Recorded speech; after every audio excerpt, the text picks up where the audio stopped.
Greg Braille, Hi, I'm here. Phil Burton, Here. Tony Carrasco, Here. In-Young Cho, I'm here. Larry Klein, Here. Nadia Nayak, Here. Keith Reckdahl, Here. Dave Shen, Here. Carrie Templeton. Here. All right, cool. Thanks everybody for being on time and being here. Okay, I think we're going to start with staff updates. Everybody should have gotten, and hopefully they're actually as part of attachments of the agenda, the new fact sheet and matrix, which has the updated, it's basically, I think it's letter D and letter Q on the matrix. So support continued rail operations and Caltrain service improvements, and then Caltrain right-of-way impacts. There's just some slight tweaking to the language to make it clear what's an encroachment and what's permanent and temporary and stuff. Ripon, did you want to say anything else about that? Yeah, thank you, Chair Naik. I was going to update that we have provided the matrix as well as the fact sheet that had related changes on the Churchill as well. So both of them are attached as informational to the agenda today. And also, providing an update that the editor is on board, and whenever we are ready to forward her the copy for editing, she has all the clearance from the city. So that was Great, awesome. Thank you. And so our editor is Sue-Ann Starner.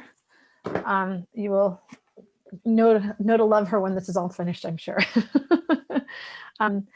Okay, so with that, I did want to point out for members of the public, because I realize I'm not sure it's attached in the agenda as like sort of, it's not super obvious on the agenda, but in the public comments attachment, you will see a letter that we received from the PTA Council, PTAC. And so just wanted to make sure that everybody knows that that letter is there. I'll try to, it will be as its own letter in the appendix as well, but I just want to draw that out because I noticed that you can't really see that we got that letter based on how we added the attachments. And big thanks to Sarah, who has been helping us manage all of these versions and all of these documents and all of our late submissions as we try to get this done. So I think thanks again to Sarah and the staff for hustling with us on these. Okay, with that, I think we can take oral communications. If we have any members of the public who want to talk about something that is not the writing of this report, then now would be your chance to do it. And it's our last meeting. You can have 3 minutes. So. Okay. Okay, we have one person with a raised hand, Mr. Roland LeBrun. Great. And go ahead, Mr. LeBrun. Thank you, Madam Chair, for the generous 3 minutes. I want to give you a brief VTA update, starting with the staff, followed by the board developments, and close off with the latest. On the staff front, as I reported in the last meeting, the second in command, who was the Chief Financial Officer and Deputy General Manager, tendered his resignation essentially 4 days after I asked for it, but I'm reliably informed that was entirely a coincidence. Yesterday, the General Manager, Nuria Fernandez, also announced a resignation effective 5 p.m. yesterday. She's joining the Biden administration, allegedly as a FTA administrator. With regards to the board, you will probably, I already reported this, and it was also reported in the press, that the board had appointed Supervisor Otterly. However, Supervisor Otterly is now a board alternate, and I can definitely confirm that Supervisor Simichian is now on the VT board. Vice Mayor Pat Bird may also, this is not confirmed yet, but may also join the board as early as a Friday morning as a replacement for term down Mountain View former Mayor John McAllister. Now, with regards to Bob, I don't know who did this yet, but trust me, I will find out. Somebody submitted the expedited project development EPD application to the FTA not this Monday, the prior Monday, and I got an FOI off to the FDA to figure out what really happened there. And the issue with that submittal is that it includes $2 billion in Measure A fund, which basically don't exist. They've already been allocated. And I'm going to tell you how the $2 billion comes to. It's $1.3 billion in debt service to basically pay off the hole we got into. We are $800 million in the hole on Measure A right now because of BART. Now, I don't know if I mentioned this. They have two sets of books. One set, which was the FTA, they reported to the board. The other set, which they didn't. So there's 1.3 billion in there, including the cost of the fund swaps. There's $400 million which are committed to bus and light rail operations for the next 10 years, which, by the way, will be discussed on Friday. And there's also $314 million that is committed to the East Bridge to Bath extension. And that concludes my report. Thank you. Thank you, Roland.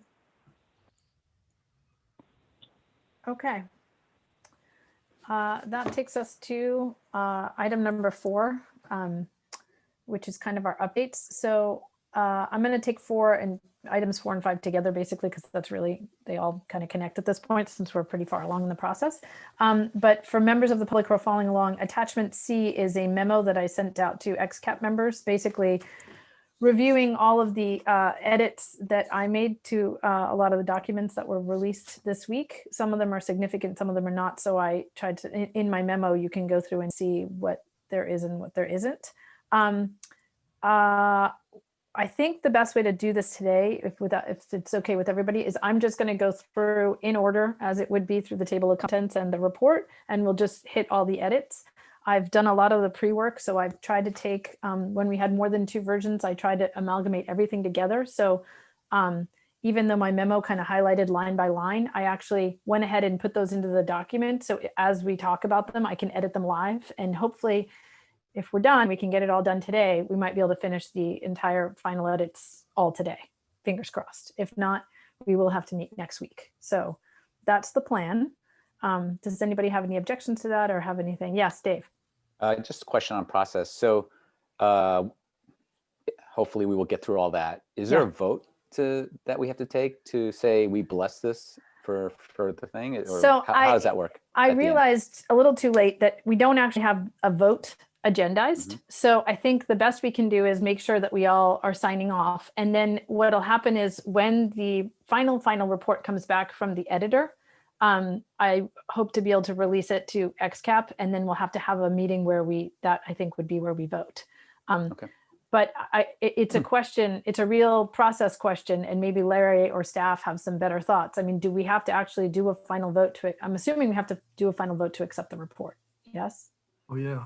Yeah. And so, part of this is going to depend on the speed of the editor and how fast you can turn it around. If we finish today, we were really trying to target February 22nd for the city council meeting. But when you back up the calendar, because we have to have a packet in time for staff to do stuff and whatever, we'd have to turn everything by February 8th. And so what I'm not clear on is how fast the editor could get it to us, and we could release the documents with 72 hours notice to the public to still be able to have an XCAP meeting. So I just realized that might push us back, staff, if you're hearing me. So that's where we are. But I realize that we are probably going to have that one last meeting to certify that vote or certify the report. Anybody Well, else? I'm not following you. We have to have at least one more meeting just for the formal approval of the clean copy is prepared by the copy editor. Yes. And I'm hoping at that meeting. That's what we have to, there's no reason to, hopefully that meeting is just a formality, but you never know. Yes, right. And I would assume that that's the meeting where we accept the final report. Right. I'm just saying the date of that meeting may be guided more by that when the editor finishes than when the documents have to be due. And so that might push the February 22nd council meeting. That's what I'm getting at. Okay. Anybody else? Okay. So with that, let me pull up the documents that I have and then share my screen. And let's see. So starting with the executive summary, and just as a reminder to everyone, I can't, Zoom does this thing where it makes my window pane small, so I don't actually see everybody well. So if you need to interrupt me at any point, just speak loudly and let me know, because I can't really see you and edit at the same time. So my apologies in advance. Okay, does anyone have any edits for the executive summary? I will scroll with what I have to make sure to kind of highlight the one that I have, which is highlighted in the memo. So my first one's on page 2. Can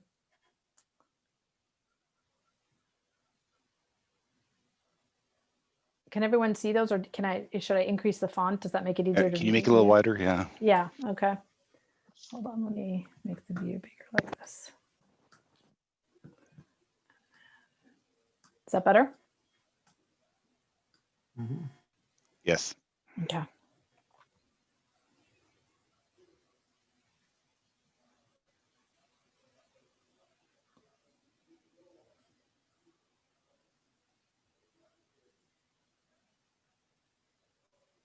Is everyone okay with my edit?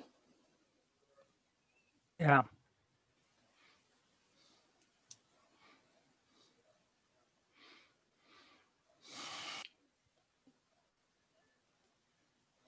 Okay, can we move on?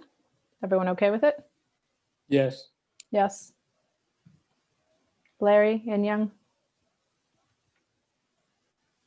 I think you got to assume that it's okay unless somebody speaks up. Nadia. Okay, perfect, will do. Or we'll never get done.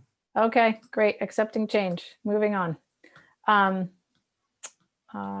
think that's all we have for this section. The rest of anything that's highlighted is just that it cross-references to another section. So let me get out of that document and move on to the next one.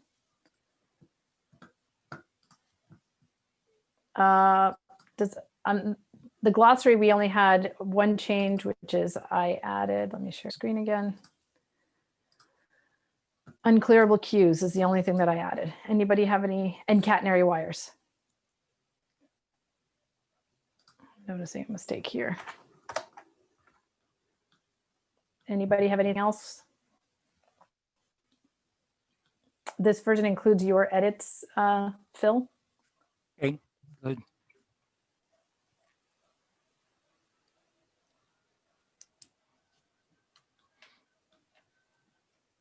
And unclearable cues is down here at the bottom. Okay, so Do we want here, specify valley water? So I did that within the report, Keith. It's only mentioned Okay. once, so yeah. Okay. With that, I will move on.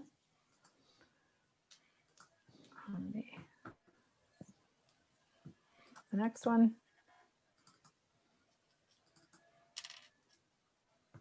This is the introduction in chapter 1. I'm not even sure we have anything in here. Oh, there was one kind of random sentence that I don't even know what it was, so I just deleted it, which is this right here.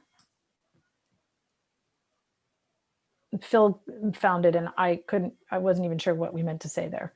And the graphic before that shows all the gate downtime, so I think it's just sort of extraneous. I'm not seeing anything. Yeah, you need to share it. Sorry. Oh, sorry. There we go.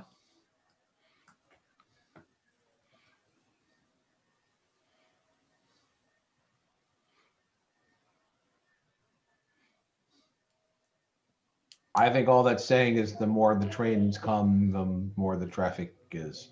Yeah, which is basically what this entire chart says. Okay. That's fine. So I thought, let's just take the sentence out. That was Phil's edit, which I thought was a good one.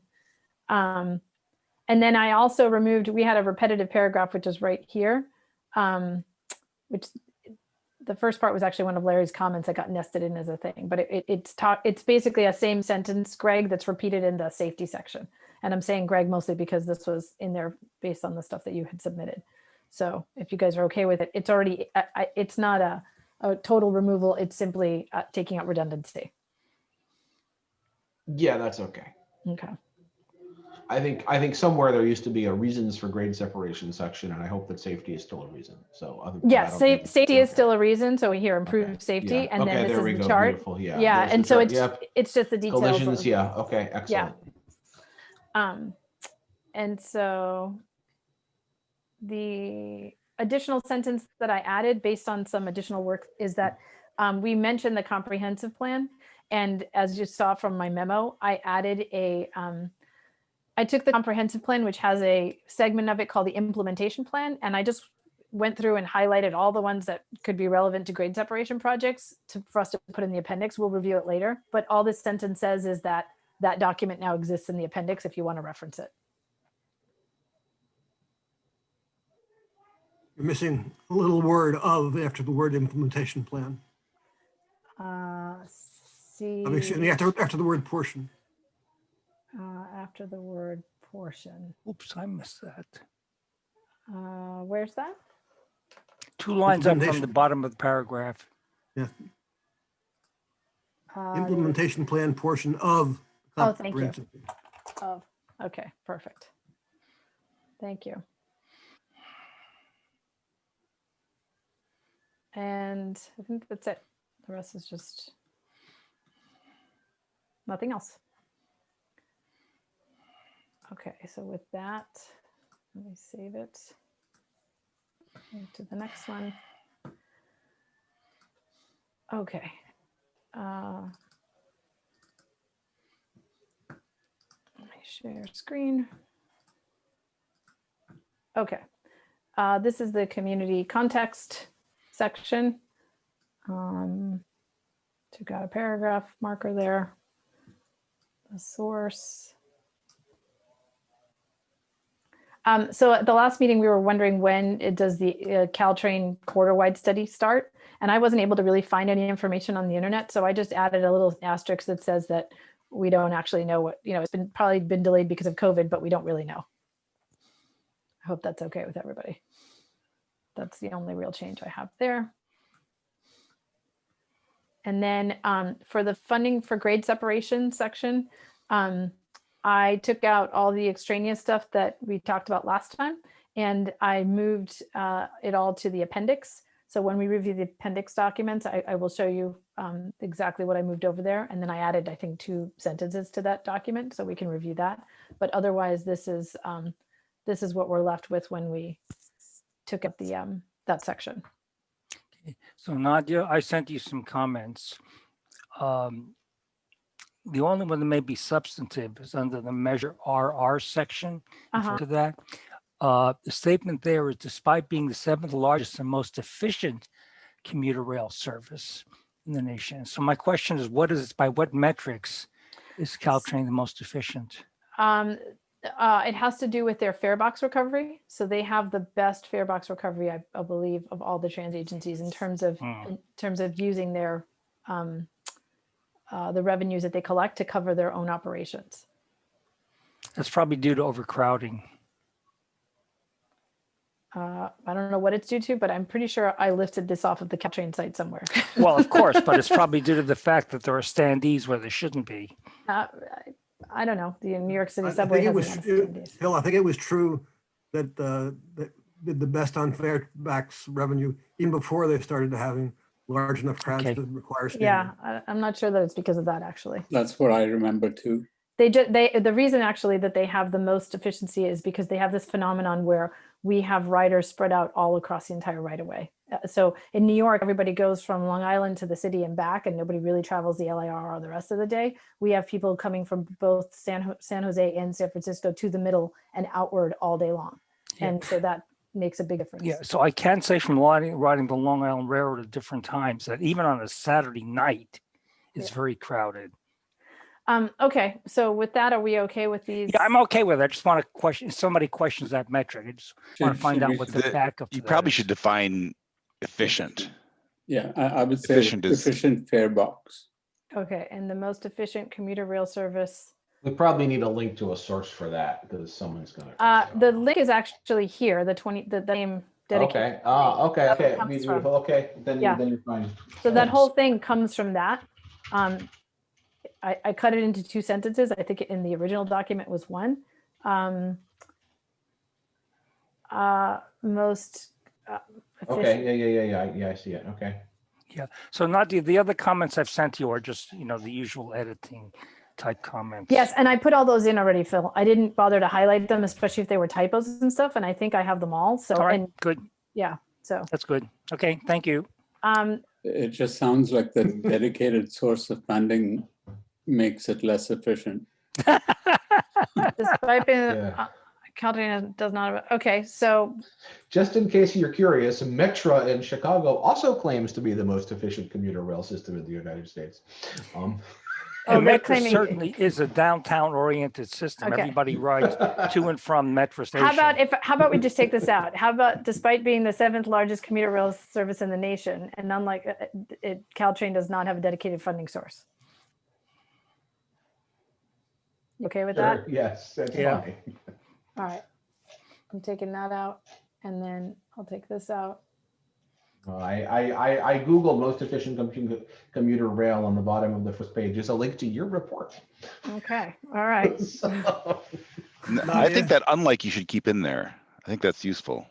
Okay. Yeah, Hold on. a way to Yeah. include it would be in the parenthesis where it says 70% of operating budget dash best in the country.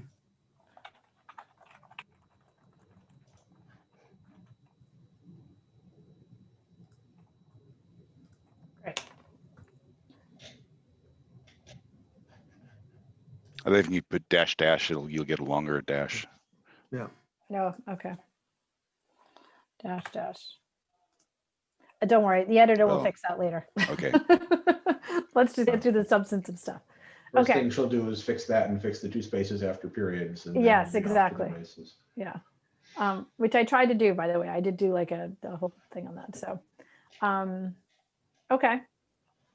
That's it on this section. Anybody else? Going once, going twice? No. Okay, cool. All right, let me stop share. Let's go back. I didn't like my own words. Instead of Okay. best in the country, why do we say highest percentage in the country? Okay, hold on one sec. Let me share screen again so you can see that I have it up.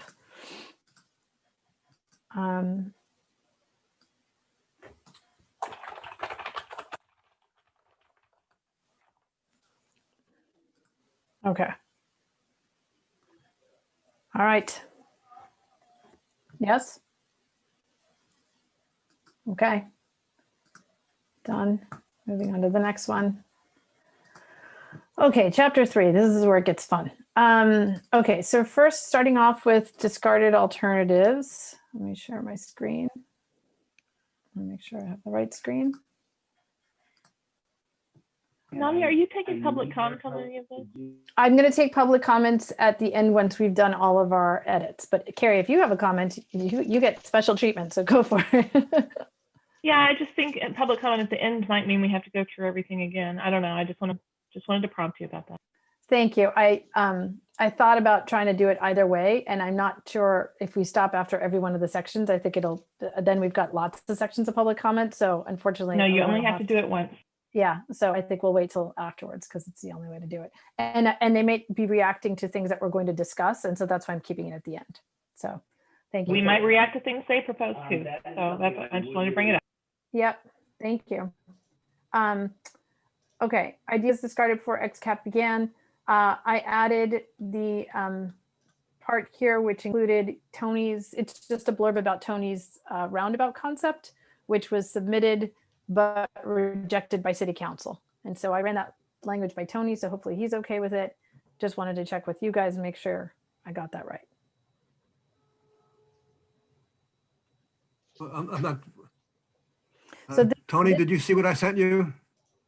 So what you edited, Larry, I think is, so Tony and I went back and forth on this. Tony has basically 2 things, or has 1 thing in the appendix that relates to 2 things. So this section is I discarded before XCAP began, and then also ideas submitted by XCAP to City Council but rejected by City Council. And his sentence here relates to the document, which is also the roundabout concept that the roundabout concept that was rejected, which is this, and then also later when he voted for a modified viaduct, he also refers to basically that document that you edited. Yes. So Nadia, just for to be clear, the idea of the viaduct allows many more options on the ground surface. It could be a roundabout, it could be keeping the bridges, it could be other options that make the pedestrian bicycle, at least the pedestrian, keeping them on grade is a big benefit both to the neighborhood because it'll connect the east and west sides. And that's the basic idea. You can get a roundabout or you can do other things under that viaduct. Right. So, but in this section, I'm just trying to memorialize that we submitted your roundabout concept to council and they didn't accept it. So we never moved forward on it. And then Yes, later in the appendix section, when we review the edits that Larry has, then we can make sure that we're capturing what you wanted to capture on the benefits of the viaduct. Yes, Because this is not about that.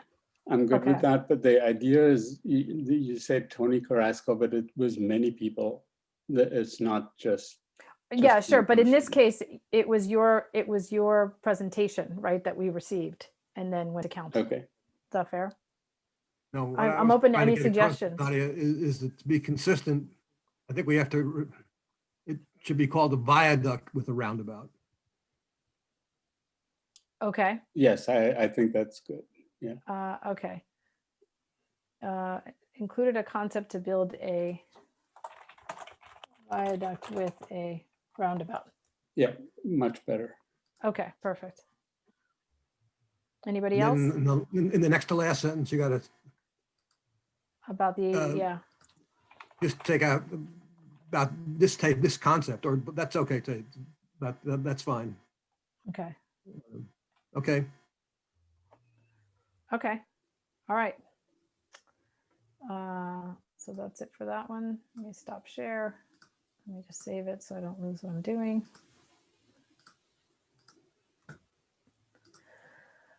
Okay. Next one is the Churchill section. So this one has a lot of edits.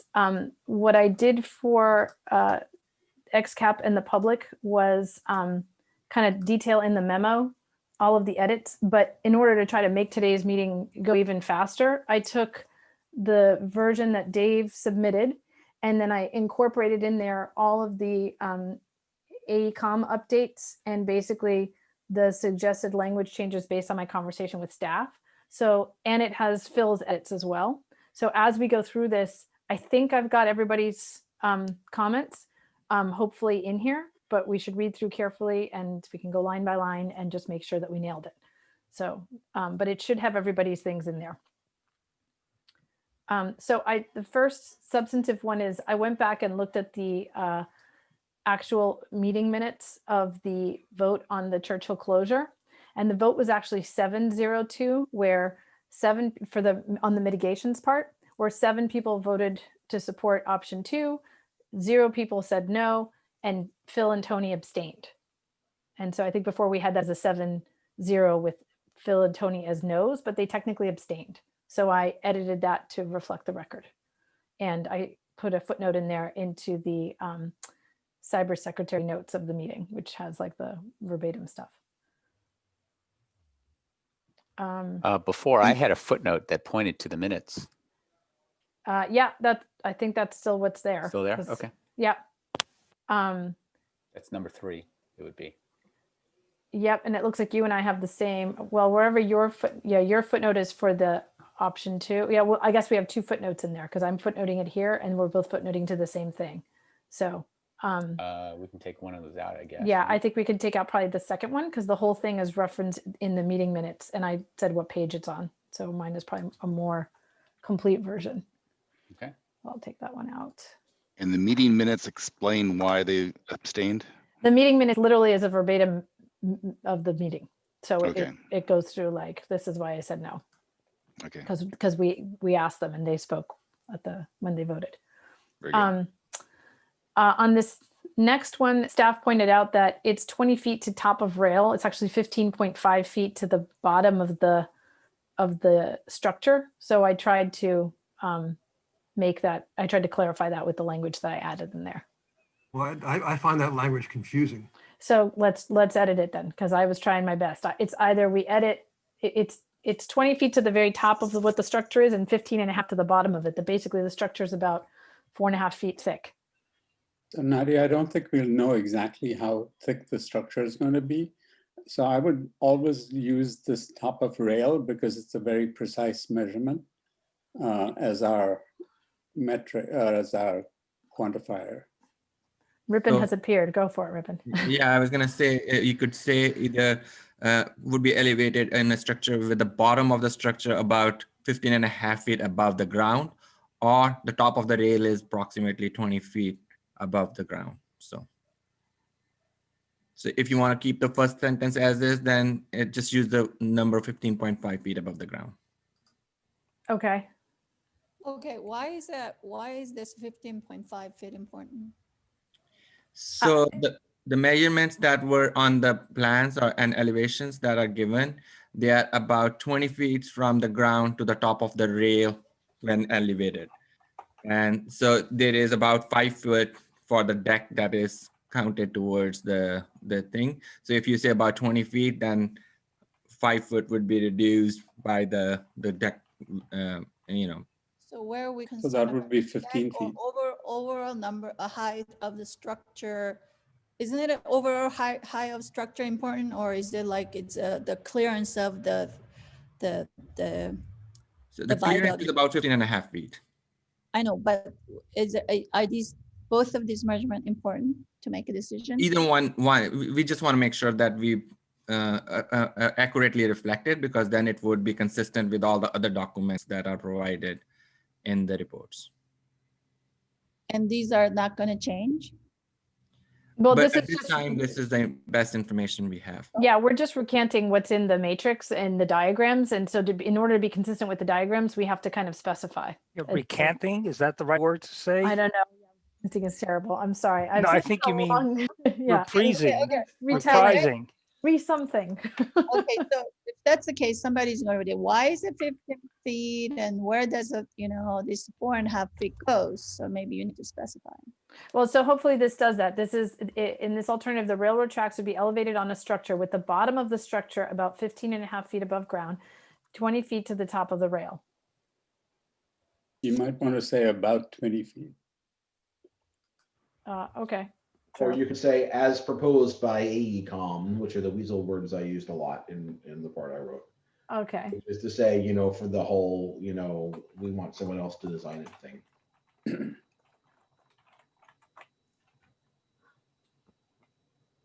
I don't want to get into, so much of this is proposed by AECom. If we're going to do that here, we got to do it other places as well.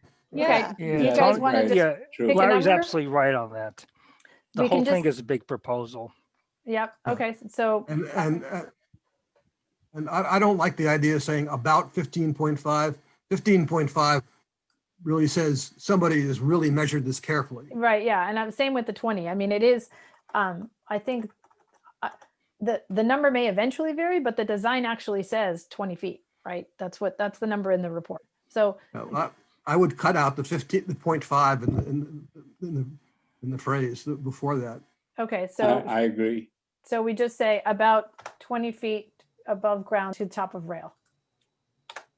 Oh, I wasn't gonna, No. I was going to leave in. No? Okay. Larry's just saying, don't be so precise because we're not at a half foot Okay. precision. Right. 15 feet above ground. Yeah. Well, as soon as, right. That's what I meant. Thank you, Keith. And that's accurate actually because the structure is 5 feet, as I understand. Mm-hmm. Okay. Is that good then? Yep. Okay. Okay. Next one. I have a question. So Yeah. why is a viaduct came out in the first? I think the order follows the order of the matrix. Okay, I propose that we change the order of the development. So we did talk about the closure first and then viaduct. And Oh, then I think the reason we Well, I'll just say this in Young. The entire rest of the report is structured in the same order. So if we move that, we have to move other sections. So I don't know about other section, but I don't know why they, but I think it is. I think the first one comes out. I think people pay more attention. It's more read, and I think that was a majority. The first thing we discussed it, and then first, most people wanted that, and I think that should go first. okay.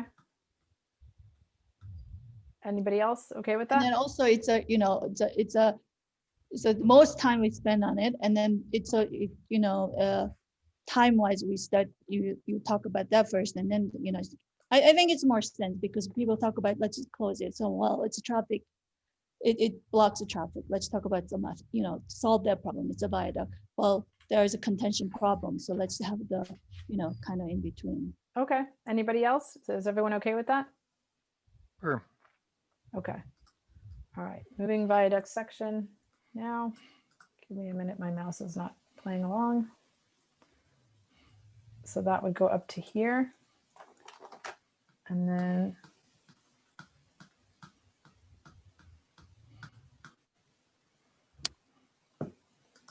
it goes here. Okay.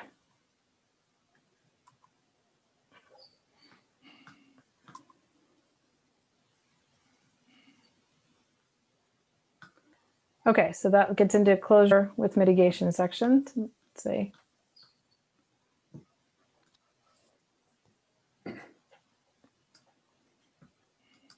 Okay, so I think we added these the last time. That's what these greens are. Those are Phil's edits. Oh, these are Phil's edits. Okay. I hope I got them right.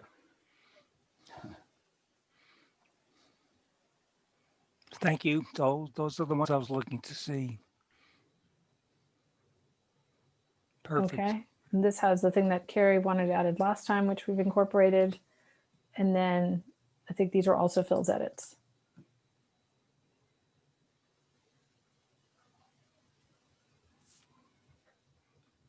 And I'll just, I was going to address it later, but I will just add now, is it, if it's okay with all the XCAPers, I would like to let Larry and myself with the editor be able to work with her to figure out how to put, we want to be able to put more images in, like, where is this left turn on Kingsley and stuff, and show those images. We've never put those into the report because it just made the reports really big and unemailable. But if it's okay with XCAP, we will, Larry and I will use our judgment to add images where we can. But it would only be any image that's already been shown to XCAP through AECOM's work, or any XCAP presentation, nothing. We wouldn't go finding things off the internet or something. Is everyone okay with that? Yeah, in fact, Nadia, I would say in some cases it will be necessary, assuming Yes. this report gets picked up 3-4 years from now. Yeah, that's what this little pink thing over here was about. But I just wanted to make sure I stated it very clearly and got consent before. Yeah, some of those intersection improvement diagrams are really essential to Yes, understanding what's going on. I agree. Yep. Yeah, I agree too. Because Nadia, can looking for those was really tough. I had to flip through a whole bunch and figure out what was the latest mitigation map. Exactly. Oh yeah. Yeah, Tony, you were going to say something? Yeah, I was going to substitute one of the diagrams that I drew that's pretty ugly with another one. Can I include that one in your approval to be able to Sure. Do you have it ready already? I don't have it ready. It'll be ready on Sunday. Okay. All right. Well, at our final meeting, I guess we'll have to check with everybody. Is everybody okay with Tony swapping out one of his diagrams for a new better diagram to explain his viaduct that goes in the appendix? How can anybody argue with that? I just want to be fair. Okay. I'm assuming, Tony, that's a yes. So you're okay with that. Okay. On the partial underpass section, the staff suggested we had a line in there about other existing turning movements would not be supported, but this paragraph actually relates to the traffic on the eastbound side, and basically we needed to add a line that said through traffic across Alma is prohibited. That's really what we mean.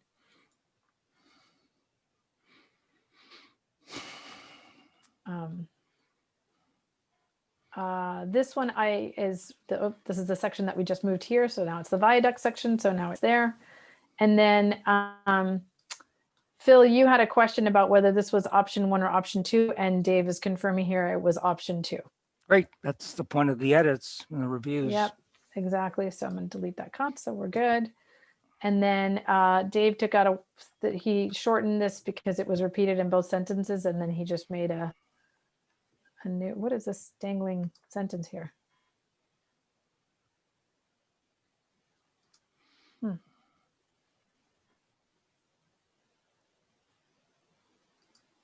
I don't know what this is. Was that in my original one? I don't know. Huh, it's weird. There's a line sitting there too. Yeah. Well. Wait, which section is that? Oh no, that it's down there. Sorry, it's not that section. Okay. I did edit the support continued rail operations one right after that. Yep. To include a Stanford something. Yeah, I'm okay. I don't know what that other thing is. I don't know what this is either, Yeah. so I'm gonna take it out. And so basically, yeah, Dave took this out, but put it here in this sentence. It says all of the alternatives take out the crossing gates and warning lights. And then here's the edit about the game day. And yes, you took out the stuff about the construction temporary easements or whatever, and that goes in a different section, which is fine. Yeah, all the shoe fly stuff got moved down. Yep. I think this is Phil's edit. We just added the sentence here, right? We took it out from up here and put it By the here. way, instead of saying EMU trains electric engines, you really should say electric motors. Okay, motors. Where, what change? First line. First line. Over to the right more. Using electric motors, not engines. Using electric, motors, thank you. Oops. Okay. And by the way, I'm using my husband's computer, so I'm sorry that his name pops up on the things instead of mine. Okay, and then. That was a Phil one. Yep. This is the oops, I don't know how I just zoomed like that, but let me zoom back. There we go. This was a recommendation. This is the update from the AECOM matrix. So this is just the new language about what happens, what's needed and what's going on there. We just put it all together.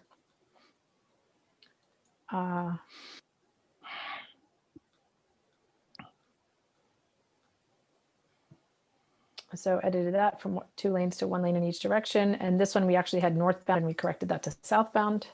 And again, this section comes from the AECOM new language. I'll leave it there for a second so everyone can make sure that they see it. But it basically talks about longitudinal encroachment. I've tried to figure out does anyone have a better word for longitudinal encroachment? I mean, that's what appears on the matrix, but I'd like to write this in plain English if possible.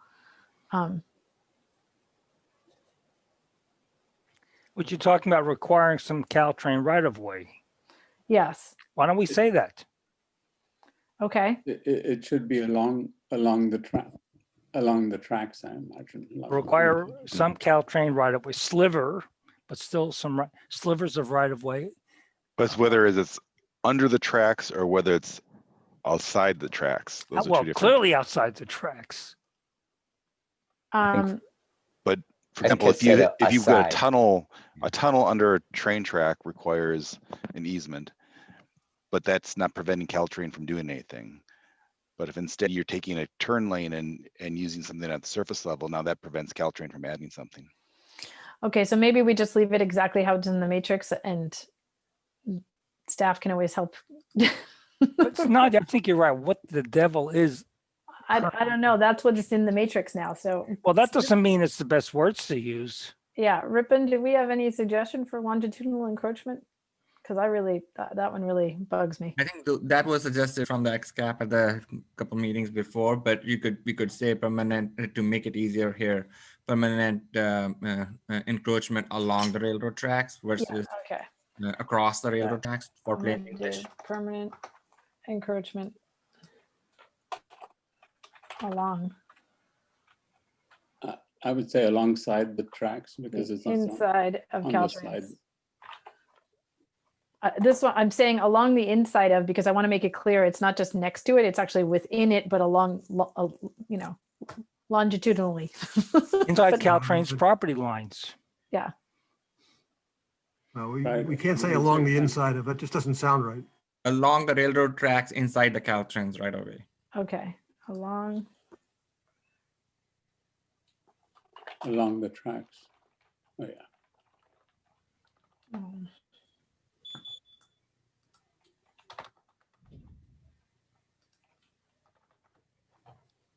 But that doesn't sound right to me because along the rail.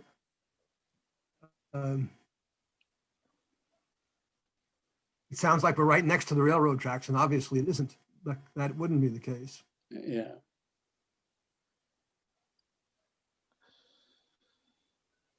Why don't we stop the word along the railroad tracks? Because I want to permanent encroachment inside California Caltrain's right away. Yeah, that's pretty clear. We dropped that red part. Okay, so requires, take this out then? Take out the red.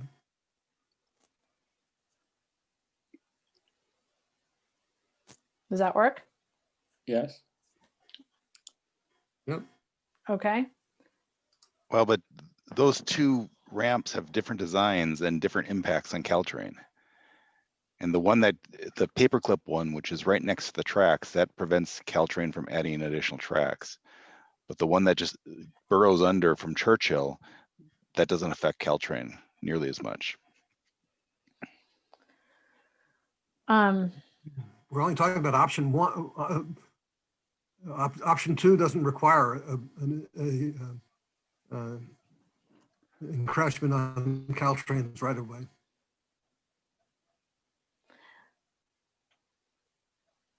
This is, okay, option one is that the Churchill one, or is that the one that? This is the Churchill one where you cross the Alma first and then go down ramps to get under the tracks. And you have the same longitudinal type of encroachment on the Kellogg one. No, the Kellogg one is, well, actually no. Kellogg one will burrow under. Yep. And then when it comes back up, you either could come back up on the existing trail or you could have an encroachment. There'd be two ways of doing that.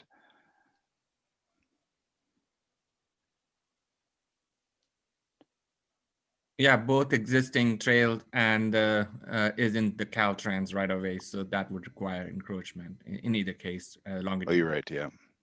So I think it would be, the option two is where it goes across the railroad tracks is an easement only underneath because it's not going on the physical surface, on the surface encroachment. So that's why option one versus option two has different impacts. Okay, so is the first sentence up here? I'm sorry that all the colors look the same, but is this first sentence up here that I'm trying to highlight? Is that okay? Are we okay with that sentence? And does it say what we need it to say and explain it correctly? Okay. The next one just has the word permanent encroachment, so we're good. Then the last one requires permanent longitudinal encroachment. So we now want that to say requires permanent. Take out longitudinal. Yeah.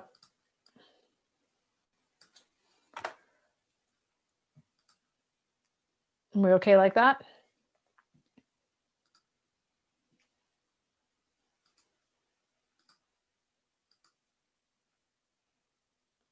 Everybody good? Yes. Okay. Yes. Okay, and then on this traffic studies section, so Phil had flagged a paragraph to fix, and actually staff had flagged the same one. So Dave, I think in this section, you inadvertently read, you were, here, I have it here. You were comparing future volume and traffic conditions with the existing ones. Like you've got the charts, you kind of looked at one chart, but then compared it with the wrong thing in the other one. So I basically rewrote the paragraph to reflect what the chart actually says. And that's what this paragraph says. Yeah.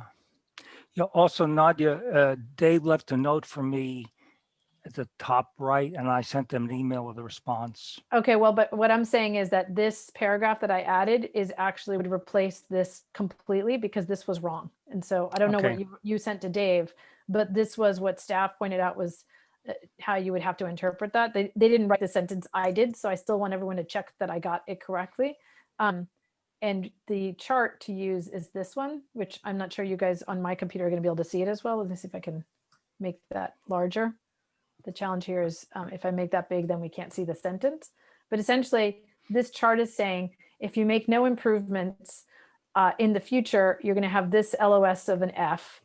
And then if you make no improvements, but electrification comes, which we know it will in 2030, then it goes from an F to but a really terrible F, right? But if in the future, after electrification, you did a closure, you get you get C's. If you did a viaduct, you get D and E. If you get a partial underpass, you get B and C. And so what this paragraph attempts to say is in 2030, when electrification is completed, but if no improvements are made, the LOS remains an F, but has even more delay, meaning they got from an F to a worse F.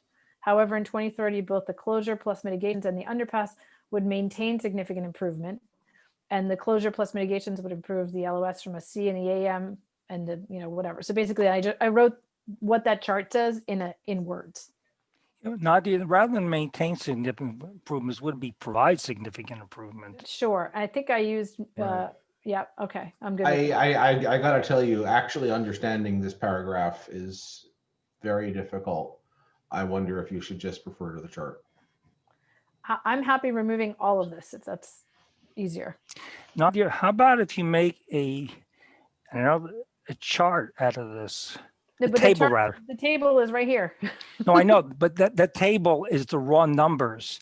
So you could, or maybe bulletize it. Phil, I'm trying to do whatever we can do in this meeting to get this done. So either we make this a sentence, because I'm not making a table now, or all right, chop it. Or I can edit it here, would provide, I think, as what you said here. If you added a carriage return, so it's not one big mass of words, that would probably help. Yeah, there. Yeah. Okay. Good point. But then after that, it's a lot of abbreviations: LOS, B, AM, PM, C. Right. And so in some ways, I'm fine removing it and just saying, because we don't need, we're just describing what's in the chart. And if anybody cares, they can look at the chart. I think delete it. Yep. Yeah. Can you bring the chart back up again? Yep. So it's basically describing this lower chart. Could you instead just explain the columns? We have 5 major columns there. That's what I thought I did, Keith. So with that, what it says. No improvements. I guess they're clear enough, good enough. I mean, I would take that paragraph out because the chart explains it. Here's the if issue. it makes it easier for everyone to follow along in your, if you printed your memo, the sentence is in, my suggested sentence is in the memo. So you can look at that and look at this chart and see if I got it so that we're not scrolling back up and down. I just want Right, no, I think that's valuable. However, the Churchill closure causes traffic to go in other places. That's the reason why the LOS is much better. Chair, a quick point partial out. underpass actually has the best one, but yeah, go ahead. Chair, a quick point out is that it's not just this paragraph, the paragraph above it explains existing conditions, and also similar language is used in Meadow Charleston also. So this providing this paragraph will be consistent throughout the report. Okay. So I think the attempt I was trying to do, which I guess wasn't clear, is just to use in human words and remove as much as possible the letters and the use of LOS. Like even if that wasn't successful, I only used LOS and F and AMP in like a couple times, very few times. But you just compared the wrong columns. Like you came up with the wrong conclusion. Yours says, yeah. So okay, that's fine. But I think then there must be a way to describe using human language what the table says in engineering language. That's what I think all these paragraphs should be, right? Is to Yeah, so I code think, the tables for people. I think what we're trying to say is if I look at this, right, what am I getting out of this? Like if we do nothing and electrification happens, that intersection is going to go from the F it is to a much worse F. And if instead we do one of the three options, of the three that we have, the partial underpass is the best one because it has a B and a C. Next best is the Churchill, and the third best is a viaduct. We basically want to find a way to say that. Okay. I Well, mean, let's just say that. yeah, I mean, basically, maybe not in those exact words, but yeah, because exactly, that's exactly what this section is trying to do, is exactly what Dave said. Yeah. Once However, we in use the words 2030 LOS, F, D, and C, we've immediately lost Yeah. the reader. If, however, in 2030, so if a viaduct, I'm going to try it here. If a viaduct, what did I say is the best one? If partial.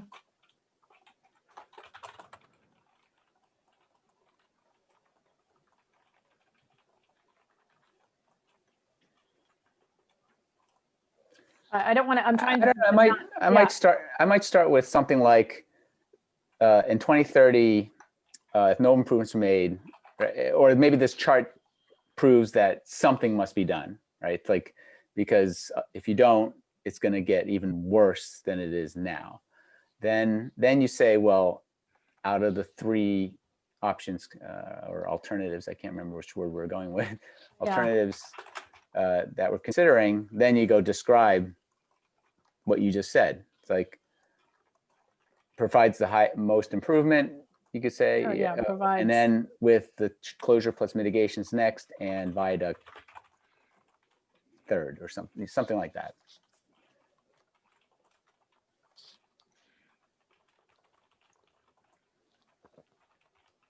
I don't think it provides the most improvements. It provides the least LOS. Yeah, but that's an improvement, right? Like the reason is it provides the least LOS is because it moves traffic to other intersections. Well, but no, Tony, this thing is saying that the best one is actually the partial underpass. So that's not actually necessarily lining up with the way this chart reads. I don't disagree with you on the thing, but the problem is the way this chart reads, which is inherently one of the things that makes this chart it's only partially misleading. useful. Yeah. Why don't we start the paragraph off by saying, as the chart shows? Okay. Yeah, something like that.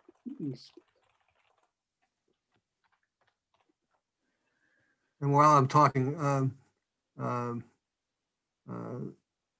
second line, LOS remains an F, but has LOS, I think instead of having has even more, but LOS has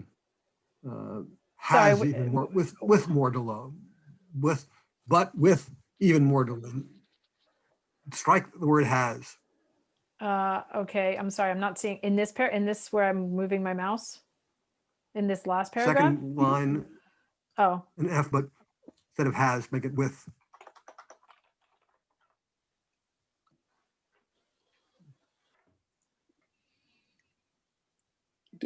Can we use our word incurable queues here?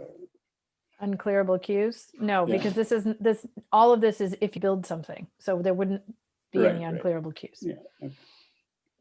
I don't, in the last line and presently in red, I don't think you want to say improvements. I think maybe like something like the most relief.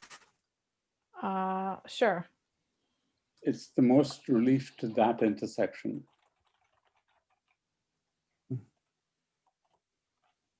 Most traffic relief. I don't think it's most traffic relief. What is it then? How about traffic flow? The lowest LOS? Yeah, it's the lowest LOS, as the chart says.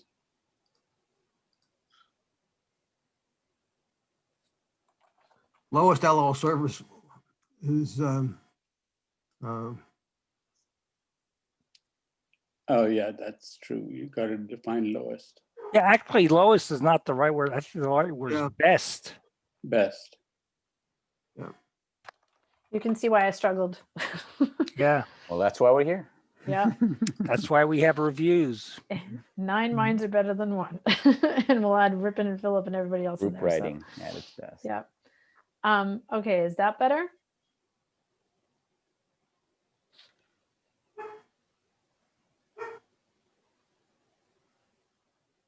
Would you mind getting rid of the first and the paragraphs above and below it? Yep. They So take that out. bug my eyes and- trying to read this thing. Yeah, no, I'm with you. All right, thanks.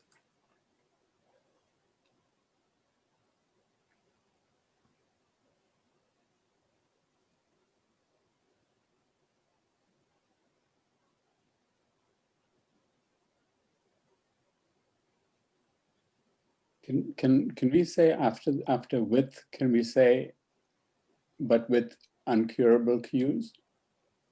No, but there's no unclearable cues here, Tony, because this chart is Yeah, you showing told me that. 2030. This is if nothing is done, right?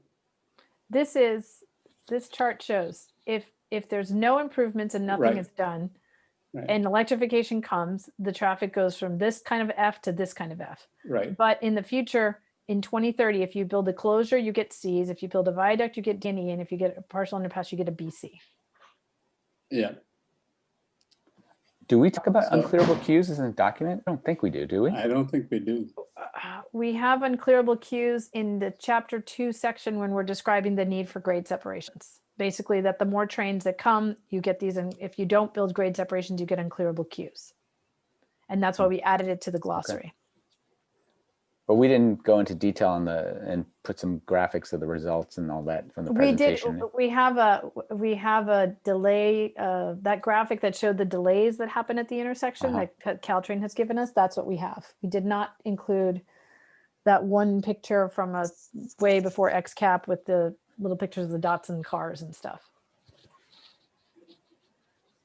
I'm happy to pull it up if anyone wants to see it. No, it's just it would be introducing a term that we may or may not have defined. We have enough. unclearable cues in there, and it's already in chapter 2. So this is chapter 3, so it would follow again, and it's Okay. also in the glossary. If we want to put that in there, but I mean, to me, the unclearable cues deals with the first part of this sentence, which is like if you do nothing, you would get those unclearable cues, and this is how much worse it would get. And so, if we want to put unclearable cues in the first part of the sentence, we could do that. That's what I was suggesting. Okay, so as the chart shows in 2030, After electrification with. completed, but if no improvements are made, the LOS remains an endpoint with even more delay. We can put, comma, the result of unclearable cues. Or instead of saying even more delay, you substitute those 3 words with uncurable cues.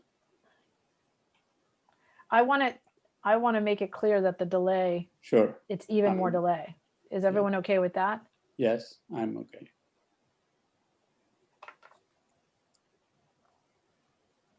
Nadia, the new language you added might be improved by saying resulting in unclearable cues. Sure. Yes. That's,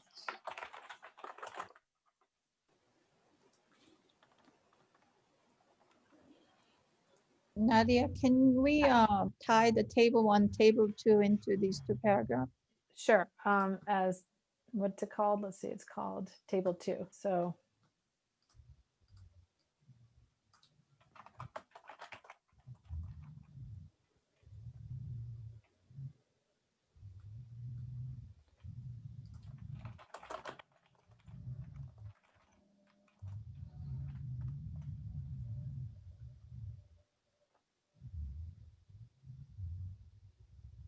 And why is it, I'm sorry, I'm just reading again. Why is it closure and mitigation and the partial underpass result substantially? Oh, it is improved. Okay, it's fine.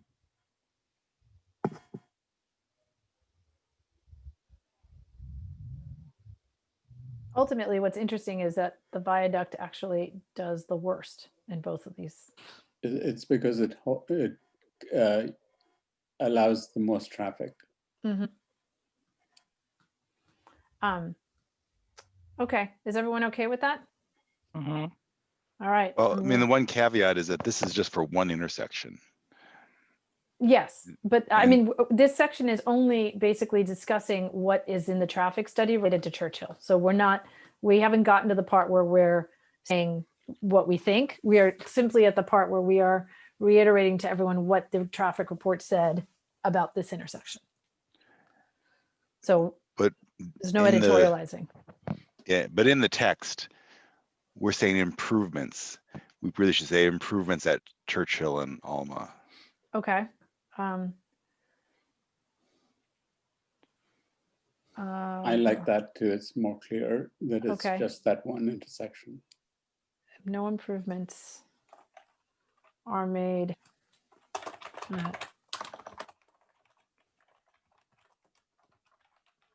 Or actually, you could say the LOS at Alma and Churchill.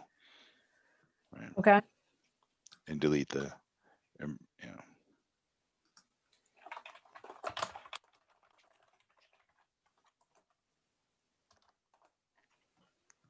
Yeah. And then sentence above is improvement from today's conditions. Today's what condition? And then in the previous I'm paragraph. sorry, where is that, Inya? Previous sentence also need to clarify. But if completed, but if no No, improvements. the previous paragraph, sorry. Oh, okay. End of the second line there. Substantial from today's conditions. Well, that's what this thing shows. Oh, I'm open to word choices. If we don't like that word choice, just feed it to me. no, the other one is a specify particular intersection. The other one is not. So. Okay, as table 1 shows, under existing conditions, the closure plus mitigations partial underpass result in substantial improvements for the Charleston, for the Churchill Alma intersection. Or is it improvement for Embarcadero also? I'm not sure. No, that this is a study of only that intersection. Doesn't show Embarcadero. So we could put. If it's clear for everybody, it's fine. Just leave it. But for me, it wasn't. So. Okay. Yeah, I think we should say at Churchill and Alma, because again, this is just one intersection. Yeah. And do you want to say Alma and Churchill or Alma / Churchill? Yep, I think that's Slash means it's an intersection as opposed to you're not helping the whole road. Yep. Is substantial improvements described somewhere, or what do we mean? The substantial improvements is I don't know. I didn't write that sentence, so this is what the chart says. So it goes from an E and an F to a C or a BC or a D. So I think skipping 2 letters is probably considered substantial. I think that's, it is not something that necessarily was used in the report, but. I would be careful because if you look at that traffic, the big detailed traffic report, the volume decreases substantially. Okay, so take out the word substantial, everyone. Yeah. Okay. I think that would. Okay.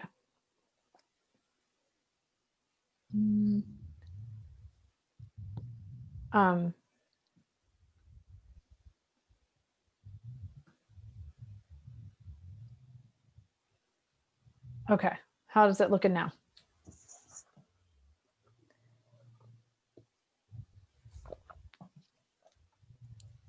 We good? Going once? I'm happy. All right. Me too. Okay. Yay. Yes. So, sure. You're the other section of the minority position. Yeah, we haven't gotten to that yet. We're getting. I know. But some of the content in there may live here because, you have a comment in this traffic report. Only forecasting 2030 beyond. Yeah, but this section again only explains what the study has, and so that other stuff is in the section where it's like. I know, but we could have a feeling about this study. If everybody feels the traffic report should have been beyond 2030, we all agree we can put it here, right? Sure. But it wouldn't section. It still would go in the section of future study areas because the way the report is structured is that first we tell them what are the reports that we got from staff. And then we go into, this is how we've interpreted them. And here's our suggestions for how to make things better in the future. So if we want to talk about the things that were raised in the minority opinion about the traffic study, the section to do that is later in this report.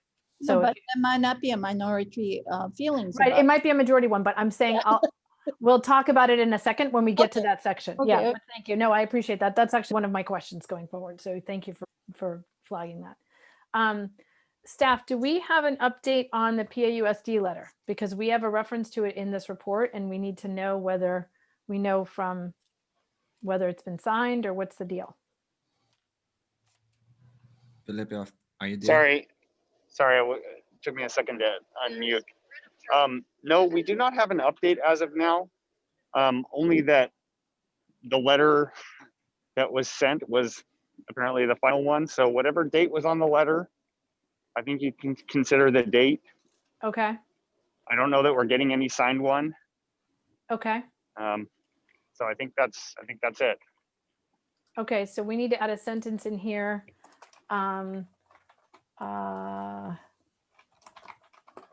Letter from PAUSD. Can someone pull up the letter and figure out what the date is for me?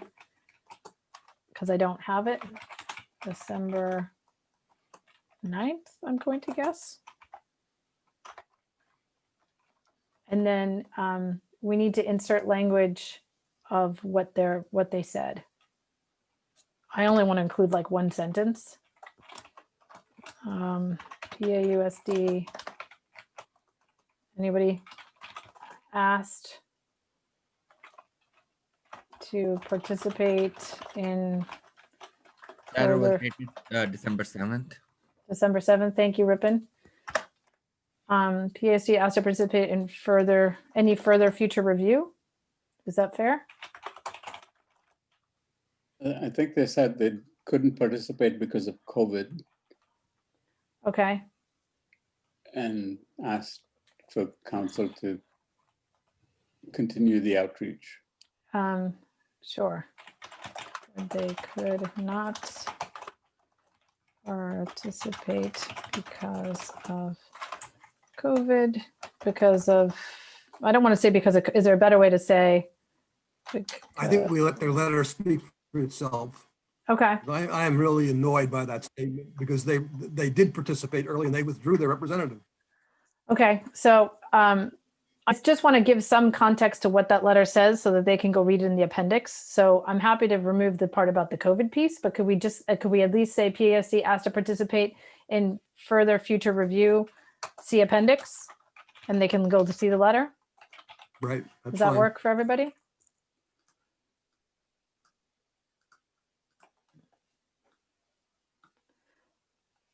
I mean, it's not like this has been a super fast moving process that nobody could have followed. So. Yep. Okay, this I think was just some boilerplate language that Dave, you had put in there. Let me see what the number 15 links to. This sentence right here, I think we need to take this out because they didn't send any information about usage of intersection or any of that stuff. I think that was just something we were hoping might come in a letter. So I'm going to move the footnote up here and then delete this sentence. I thought there was some mention about it. Otherwise, I wouldn't have put it in there. Additional details running. And I don't have it here handy, unfortunately. Okay. Let me move this up with this other letter then. Let me see if I can find it. Hold on, I just lost that. What did I do?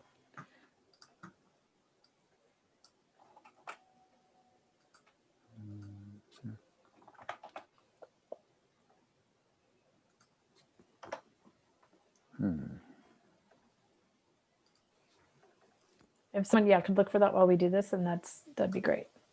No.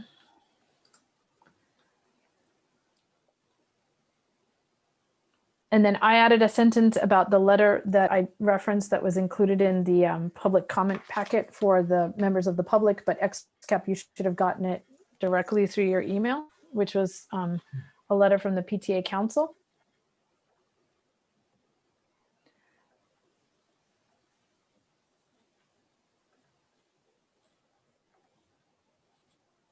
And so I tried to just say that it came after we've deliberated. And I tried to just quote the 2 sentences that I thought made the point, and that's it. I think you want to say after XCAP had completed its deliberations. Okay.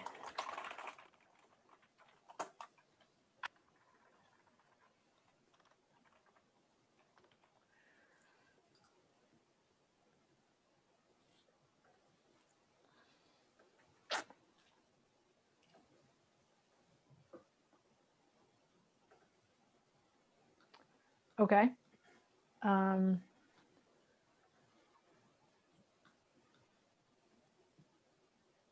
Okay, and then we get into the majority opinion. So should we just dive into that? I'm going to assume, Dave, that this is accurate. I mean, I don't have a problem including that sentence. I'm going to assume that you pulled it from the letter, unless anybody objects to this sentence here.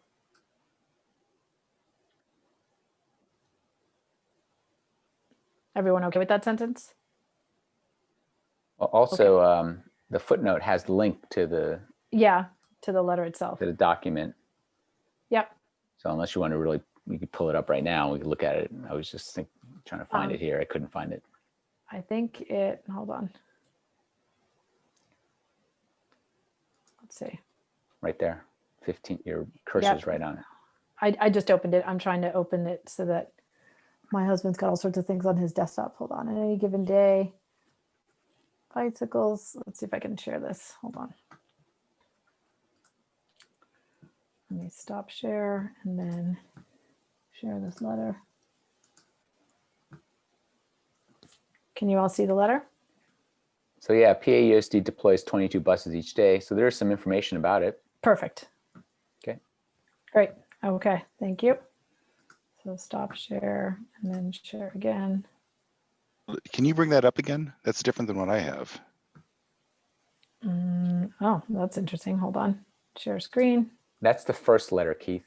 Are you talking about the recent one? This is the one that was from way back. This is the way back letter. Oh, gotcha. Okay.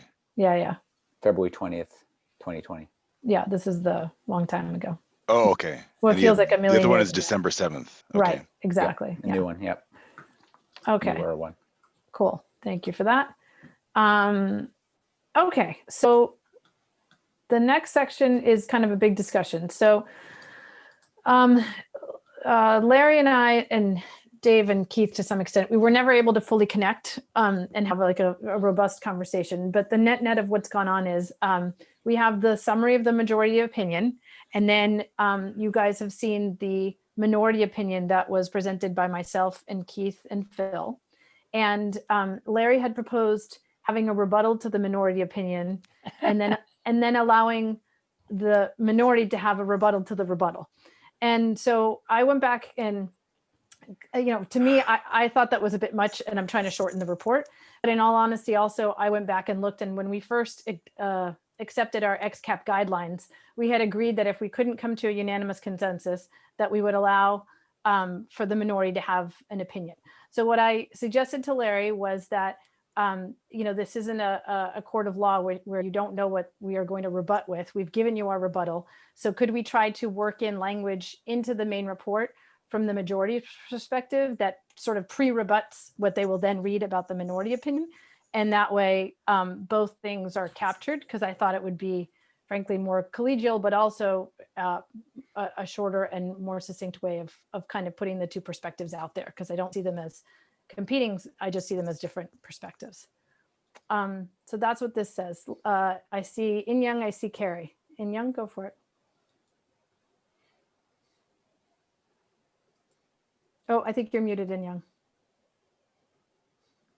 This minority report, I mean, you want to say something, right? This is very important for minority position. So we want to capture, but the way written, I think it's very long. Like the whole idea is we don't like this traffic.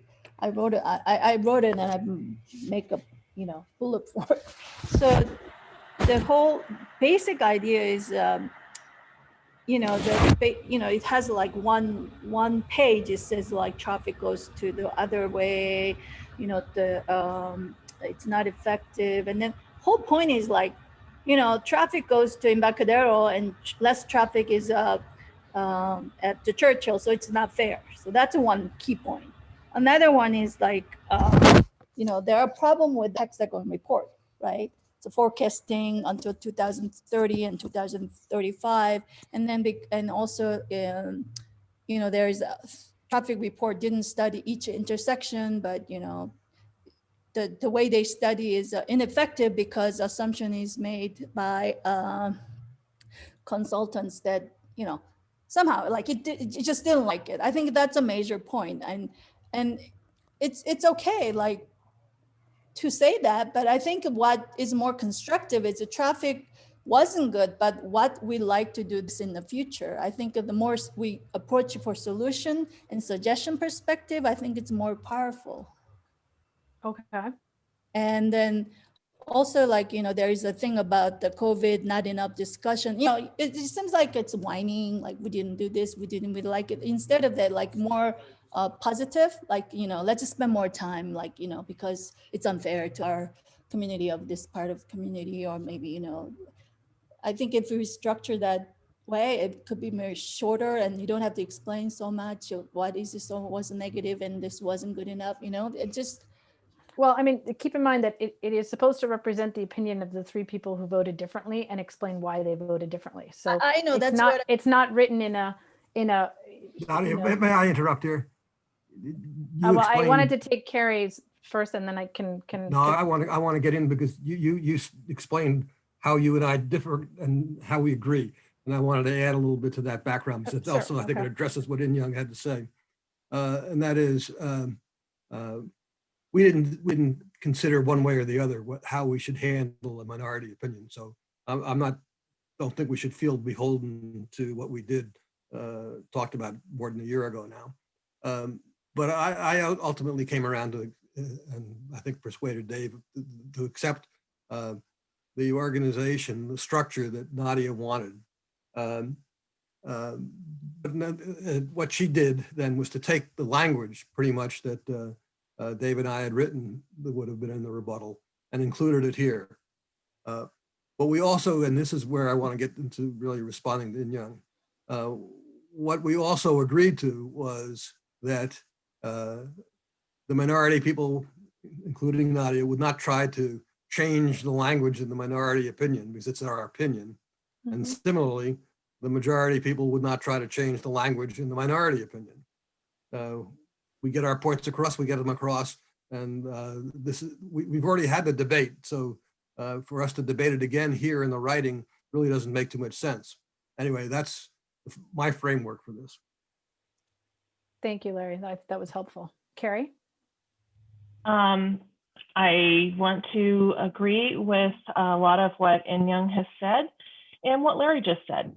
I'm also concerned when I read the minority opinion as it's presented. It is lengthy and it brings in a lot of material that was not included in the discussion. If I recall correctly, when we took the vote, you weren't even going to speak to it, and I encouraged you to speak to it. And I think that that's kind of what I was expecting to be summarized in the minority opinion. And I think just from a scoping perspective, it is possible to have a lot of feelings and thoughts that are worth capturing. But this document should reflect the work we did in this meeting. And I just feel like it goes a little beyond that. And that it's kind of presenting itself as a bigger deal than it did at the voting time and at the time when you shared your, or whoever voted against it shared their concerns at the time of the vote. So I want to make sure that we don't, retroactively blow it out of proportion, and also say that if there are things that you believe strongly as a member of this group, that is okay too. But the report should reflect what we did as a group. And I guess it's kind of crossing that line for me. So I wanted to throw that out there. So Carrie, just to clarify, what's crossing the line is the length of the minority opinion, or crossing the line is the rebuttal to a rebuttal to the rebuttal? I think you're fine. That doesn't even concern me. I think your approach is fine to have all the language incorporated here versus here in the two spots. That's fine with me. That didn't concern me as much as just some of the things that are in the minority part aren't things that the whole, like, did we take a vote on the quality of the work that was presented and some of those other kinds of concerns that are brought up? It's a little jarring, I guess, is where I'm coming from there. It may be what you think, but it is not the, official opinion of the group, or I don't feel comfortable pushing back on those reports in an official manner. It is perfectly, of course, perfectly acceptable to have an opinion on that. Do you see what I'm saying? Like, it's teasing that apart is causes me concern. When I read that, I just bristle a little bit. Sure. I mean, does anybody else have a comment before I comment? Yeah, I just want to add comments. So for example, when I read this, these reports are very ineffective, but then I'm questioning myself, oh, how could it be effective? And I'm not sure what could be effective. And then it also says like, once this thing is closed, it's hard to reopen because of, city guidelines, blah, blah, blah. But then I'm going, well, we can change the city guard. So why is it has to be, stone? And it poses a lot of questions, and it's not very, the readers does not understand what needs to be done next, right? So that's what I was getting. Okay. I don't know, like ultimately your suggestion is we need to study this more because of these reasons, right? Yep. So I think if we make that clear, and then we need to study what areas need to study. We need to spend more money. We need to, it's just all not very clear. Anybody else? There's a clear reasons why we want to do this, and you want to pay attention, and I support that, right? But the way it's written is just like to find reasons that we didn't discuss. You mentioned about like, the city guy, once you close, it's hard to open. Like we mentioned, but we didn't really discuss it and stuff. I don't know. Am I making sense?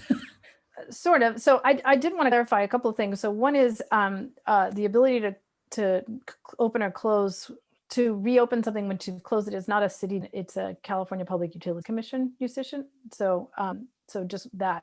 Second is the comments that were made that are in the minority opinion about the what we perceive to be deficiencies of the traffic study were actually the only amendment that I made for today's submission is I actually footnoted the work because it came from comments that were submitted by some of the members of the Professorville area. They had their a traffic engineer that gave their comment, and so we reiterated some of those comments here, specifically the horizon timeline, which is something that was raised. And if I went and read the report for myself, and it is true that that was a guideline that was given by staff. So raising that as a question is here.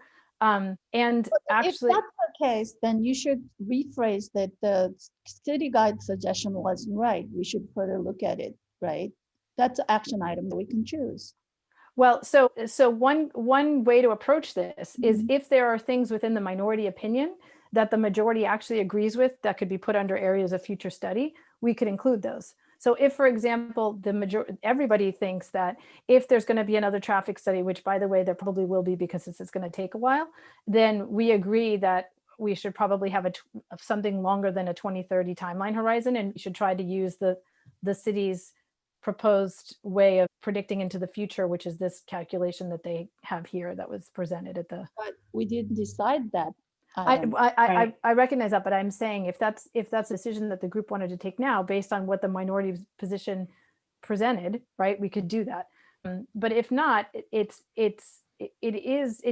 hear what Carrie's saying, which is we didn't really have a chance to defend why we didn't vote with the group, right? And so that's what makes this awkward. But at the same time, and Phil and Keith, please chime in, this represents why we were not comfortable with the study. And so it's sort of important for us to say that rather than, well, we didn't like it, but we're not going to go into why. And so we can certainly add. I'll chime in. Yeah, go for it, Keith. I mean, one thing that Carrie is bringing up is that it doesn't, it's not a reporting of what happened in the meeting. But I think the most important thing is not that this is not a historical document. This is someone's going to pick this up in a year. And what should they consider when they're considering whether this decision is correct? And I think that's more important than following exactly what went on in the meeting, because we have the minutes for that. I understand what you're saying. I guess I just feel really uncomfortable about some of the stuff, like you're pulling in materials that we didn't discuss as a group, even though the public did provide them in public comment. And it just starts to feel like a bit of a line drawing problem for me, that I don't really understand where what happened in the meetings together ends and where this separate stuff, it like, let me give you an extreme example. Like, what if this, you know, started to seem more like an op-ed than a reflection of what we did together? That would be kind of too far. So I think it's, for another example, the school was able to give their letter separately and understand that this was, you know, entirely their perspective and not necessarily a reflection of what happened. And so just how we're framing it and folding in something that is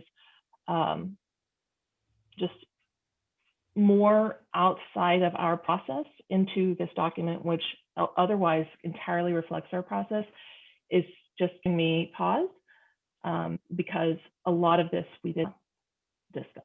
I had a similar, sorry, I have comments as well. Great. Me too, thanks. Yeah, me also, after the others. Okay, go for it. So who was next? Greg, I think, or Carrie, were you finished? I didn't want to cut you off. It's fine, I'd love to hear from others. So I had a similar reaction to Carrie, although not to this document as much as it was to the underpass, history of the underpass alternative section, which goes into a bunch of stuff about, you know, well, the subcommittee liked the design, but then they didn't want to present it to XCAP, but then the staff said that we have to present it to XCAP because we paid for it. But at no point during any of the meetings was I aware of the fact that a minority of XCAP had discussed this document and wanted to reject it.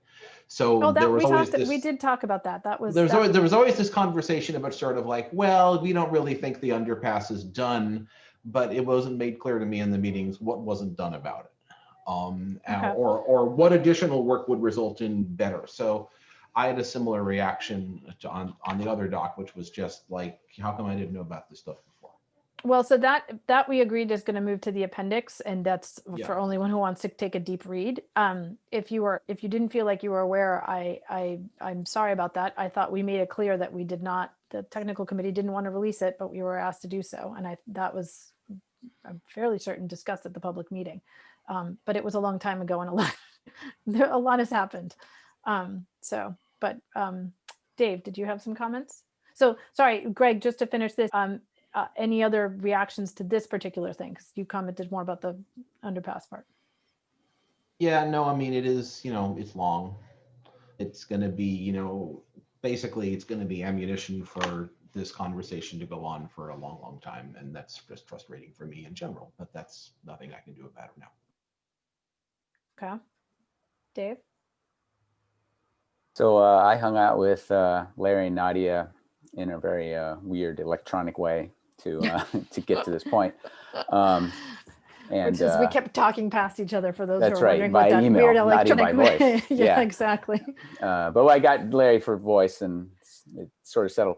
But I had made a bunch of comments on what I'd submitted to Sarah, and I don't see them here, but no, this is not your version. This is just the clean, the version that we the minority had submitted. Yeah, and there was only one edit, but there was a lot of comments, because the comments really read to me that a lot of this stuff is really asking for future areas, and we were pretty free about putting whatever we wanted to look for in the future in those sections. And to me, like, the bulk of this, a lot of this stuff here, probably over half, could be moved to those sections, and quite frankly, would be lost in here, right? It's like, this is just sitting here going, well, I'm complaining about this, I don't like this, I don't believe this, I've done this, we need more here, we need this and this, I don't like this, and then it flips back from not liking this to liking this, and it goes back and forth for a while. But instead, why don't we draw those things out and put them in the right places so that someone can go, we should just study this, and here's the whole list, versus going through the whole document and trying to figure out, well, I thought I saw 3 or 4 in that section and 2 here and 1 here, right?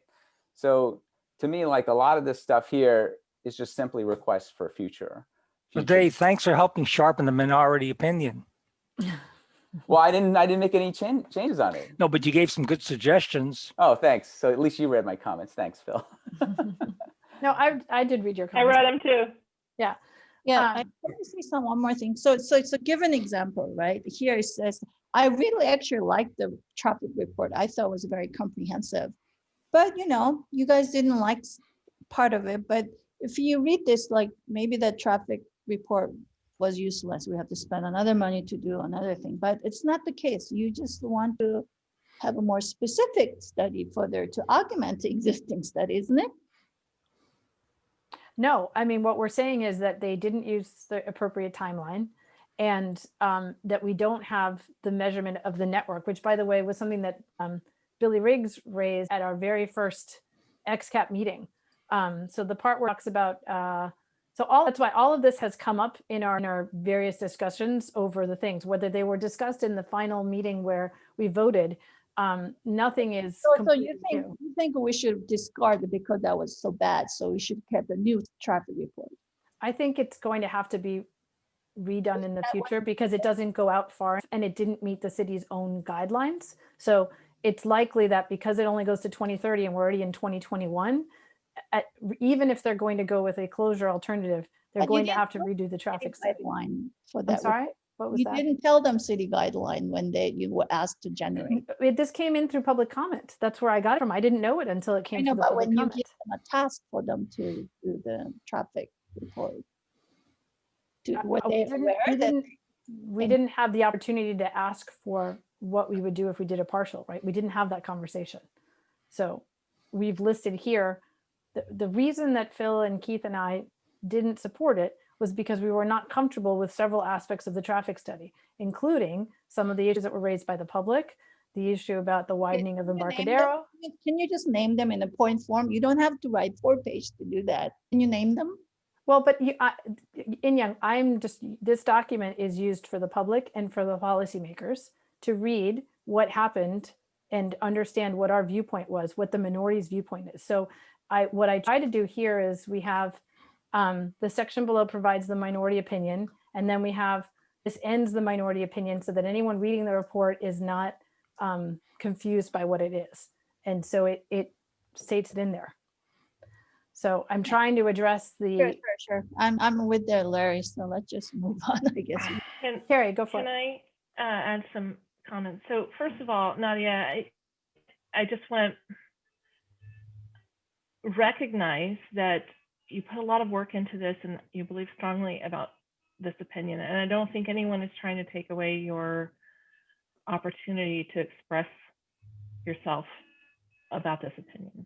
I just want to say that. I think this is feedback from a lot of people about something you worked really hard on, and some, it's okay. Yeah. At some level, it's definitely challenging. So I recognize all of that. I just want to say that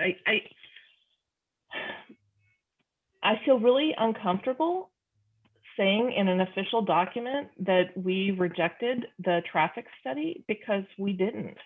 But I'm not saying that you did. I'm saying that was the reason that we did not vote for what those alternatives are. That is really hard to take, because I don't feel like if you believe that it was a faulty traffic study, I think you could have convinced me outside the context of this vote.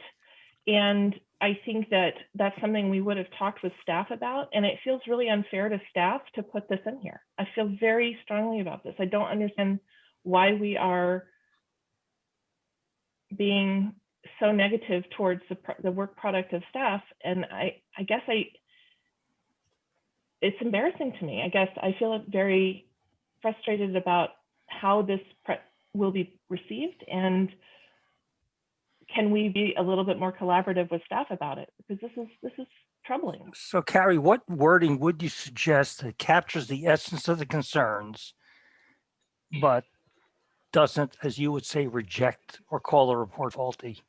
No, but let me try it. I think what she's trying to say is if we didn't like it and this was the problem, then our voting should have turned out differently, right?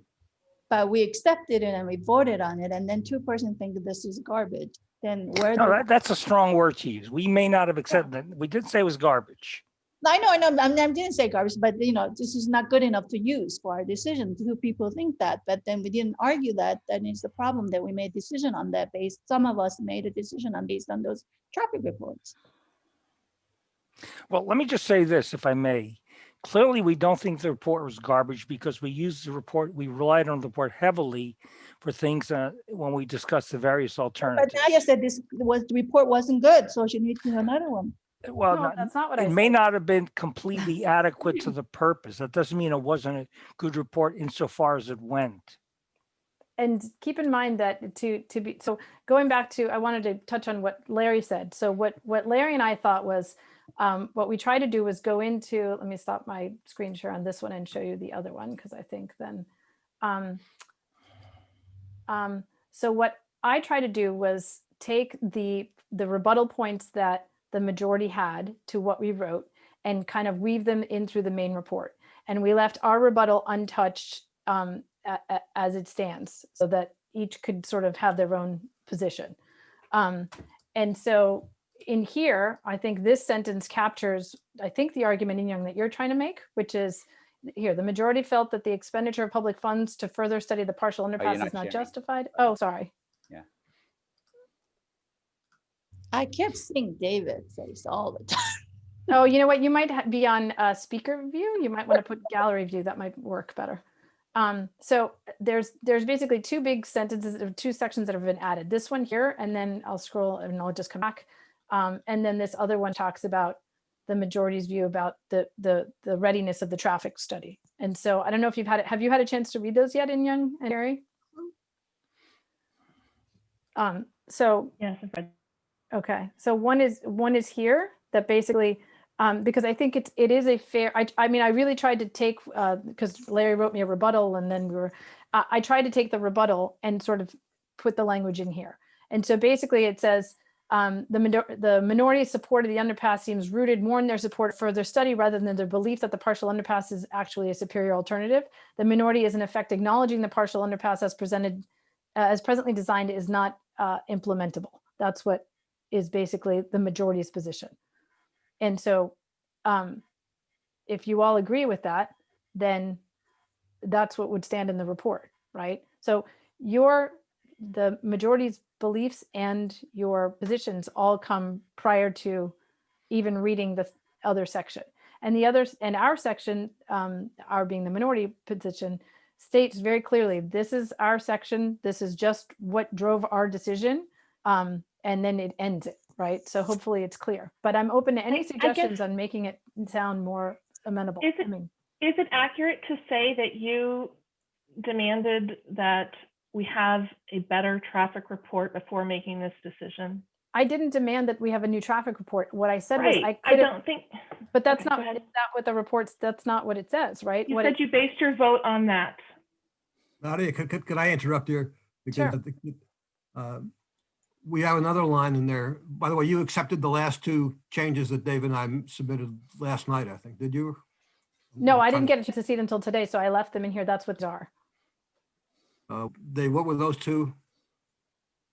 I'm trying to remember what they were.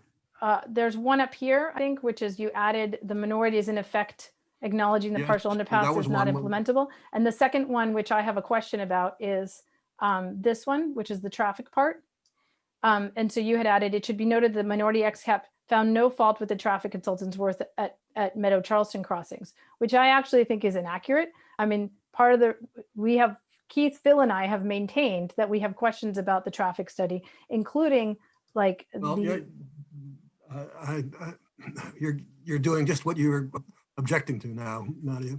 But I wanted to, those were the last two that we submitted last night and this morning. I would say to Carrie and Young,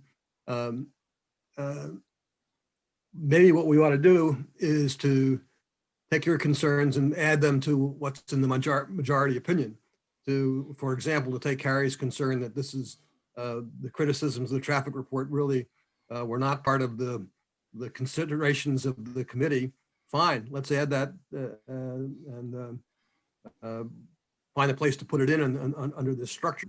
So that's like doing a mini rebuttal in effect. Yeah, and No. to be fair, this was already out the week before as well, right? So, you know, I feel like.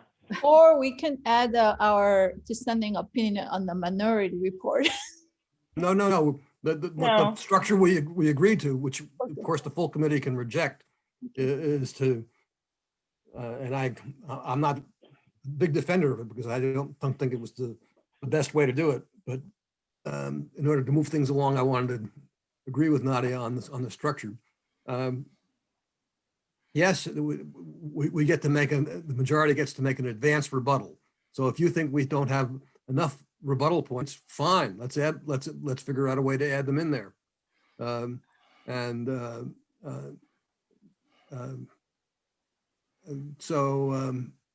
think that would go far to getting us towards completing the project. Yeah. Because I really worry that we're just refighting the decisions that we made months ago as to where our positions are. Yeah, and I would like to say when we talked about putting in the rebuttal to a rebuttal and what have you, part of the reason I didn't want to include that was because I don't think it actually reflects the way XCAP has gone, right? Like we haven't been fighting each other or trying to convince each other. And so, you know, when we laid out what our concerns are, it does explain where we're coming from. And presumably it may also represent other, you know, what folks in the community have thought, what other policymakers might think. So I'm assuming, as with all things, they're going to take a look at all of the things that have put in here, they, the council, and make decisions from there. And so if there are things, again, if there are things in the minority opinion that folks agree with, so maybe the majority thinks, you know what, we still aren't going to change our Churchill decision, but we would agree that if a new traffic study gets made, it should go past 2030. Well, then we can say that, right? And I think that would be a fair thing. When we look at the section that talks about future areas of study, we could all put in that we unanimously thought that if any future traffic study is done, that we could look at that. And I'd be happy to take that out of the minority opinion. So what I was expecting from everybody when we presented it last week was that we would have heard those types of things like, hey, this we disagree with, but we would do it here, right? So that might be one way. We didn't have the opportunity to talk about it last time though. We didn't. And I wanted to speak to that, David. I agree. I had this opinion last week as well. We didn't talk about it because we were running short on time. We wanted to give it the time it was due. So I appreciate the chance to talk it through. Sure. But that we didn't talk about it last week is so we could talk about it this week. Great. And as far as like, I feel like I'm trying different angles here because I'm not necessarily connecting with my concerns. So I'm going to try it again if you guys will bear with me. But I feel like we have a traffic study that was given to us by staff as part of this process. And I am very concerned about producing a product out of this process that has two different opinions on facts. We are, just closing the book, hopefully, on an era of questionable facts and different versions of facts. And, either we accept the data that we were given to base our decisions on, or we don't. And I feel really surprised and uncomfortable with having the dissenting opinion, which I respect and I understood, at least I thought I did, in a very different way than saying, you guys are just wrong because you're using facts that are incorrect. And that is distracting, I think, from your other valid points about why you objected. And I'm really concerned about it because if you imagine how this is going to go forward, it's okay, I think, to say we would have liked a better, more thorough study that included these other intersections, but it's not okay to say that, you know, I don't want it to come across inadvertently as alternative facts, because the rest of us based our decision on including that as a report. Carrie, let me respond. Can I respond to that, Carrie? Sure, yes, I'd love to hear your feedback. Okay, so the only facts we have are the existing traffic volumes based on road counts. Everything else is a forecast. Mm-hmm. The issues in the minority report are the forecasts were not comprehensive enough. Nobody's quarreling with the existing forecast. We're not saying that the numbers are wrong. We're not, I don't think we are. So I don't think we're disagreeing on facts as much as disagreeing on the scope of the study that we would have liked to see. Yeah, in fact, it says here, while XCAP majority chose Churchill with mitigations, we support further study of the partial underpass at Churchill because we believe with further refinement, it's likely to be the best compromise. And then we go into that we have concerns that the traffic moves elsewhere, right? Do you have concerns about the report, like earlier? Can you be specific? Showing? Because I think we're... Yeah, the screen she was showing a minute ago, I don't know where yeah, Carrie, I just think we are... I don't know. I don't mean to say words aren't important, but I feel like we're magnifying some words beyond their significance. Yes, that's what my problem is. So that's why I say, like, specifically, like, report was okay. We based on used it, but there are some problems. So specifically, this is a problem. And if that's a problem, you have to have a solution. You can't say, like, right, instead of, so, like, you know, traffic's, you know, going wasn't good enough because traffic's going all sorts of places. Instead of that, let's look at this particular, you know, thing. So, but I thought our thing says that. So one of the things we point out is that they didn't use the right timeline, and okay, that's good. You know, that's good. Yeah, we're obviously saying use the right timeline. Then on this one, it says the report didn't analyze the LOS for the new intersections that it's going to create, so they need to do that. Right? That's not a rejection of existing facts. Right, exactly. None of it is rejects what the facts were. The next one is that they talk about widening the Embarcadero overpass, but they don't talk about the impacts to the fact that you've now widened a spot where it gets narrow, so that we don't have an analysis of what that does to Embarcadero, to Alma, as the impact of the widening of Embarcadero. That's a fact. And it's not something that, you know, it's not subject to, it's not an opinion, it's a fact. The fact about the impacts on the LOS network, that was Billy Riggs's opening comments were about the fact that it's very difficult to understand. If you just look intersection by intersection, you cannot comprehensively understand what happens to the overall network. So I don't feel like these are alternative facts, Carrie. I kind of take umbrage with that. I think everything here is very factually based. It's sourced. I'm not saying your chapter has it. I'm saying I'm concerned you're calling the other report alternative facts. No, I'm That's not. We're saying that there were things in the report that didn't give us enough comfort to be able to believe that the mitigations were going to work, and as well that we thought that the partial underpass should be given more revision because it is a sort of compromise. And those are the two things that we feel as a group. And so I'm totally comfortable trying to let you, the majority, make sure that they can pre-rebut that, and doing everything we can to signal that whatever's in this section of the report is a minority opinion of 3 people. But I don't think it's accurate to say. So you stand by the report, the traffic report for Churchill? I don't know what you mean by stand by the report. I mean, we've used the report throughout the entire report. We're saying that we how I read it was that you wanted to discredit that report. No, is that not the case? We are saying that the report is what it is. It could have been improved, and we were not comfortable with the missing information to get comfortable with the mitigations. So I'm sorry, I've been trying to get just a word in here. I guess I'm a little bit in between on these because I think I understand. I don't think Nadia's trying to discredit the report. But I also see Carrie's point, and I somewhat agree that maybe it's coming off that way, because the reality is some of these things, like asking for the report to have gone beyond 2030, wouldn't have happened under any traffic study without like VTA and the city creating a whole new model that could be analyzed for that point, because we really have to have the information for those inputs for them to do that. And that's just something that doesn't exist at this time. So I guess asking for something that couldn't possibly exist, or But saying that that was lacking, Philip, I have saying a that question. something's lacking, just saying that, hang on, just saying that something's lacking that couldn't have possibly exist, and like the forecast to go out as far as it possibly can at this point is really the best that can be done with the information that can be available at this time. So the question about the horizon timeline comes directly from I believe it was Jaime Rodriguez's guidance that he gave to this as for Department of Transportation in 2013. It comes from the comprehensive plan studies, Nadia. No, Yes, it does. This thing in particular, I mean, I have the source. If you want to click on the source, you can see. It's from this document.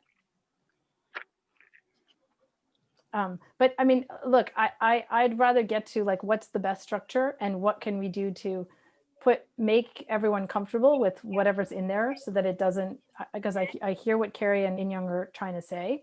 And so I'm looking for suggestions on how to modify this, right? You say like no network traffic study or something. So do you know it must be done, network traffic study should be done and they just did a sloppy job, not did it? Or like that part I don't understand. Like you're suggesting something, this is not good enough because they didn't do this. In-Young, I just want to be really clear. We're not saying it's not good enough. We're saying that we were not comfortable being able to get behind the closure of Churchill with the information we were presented.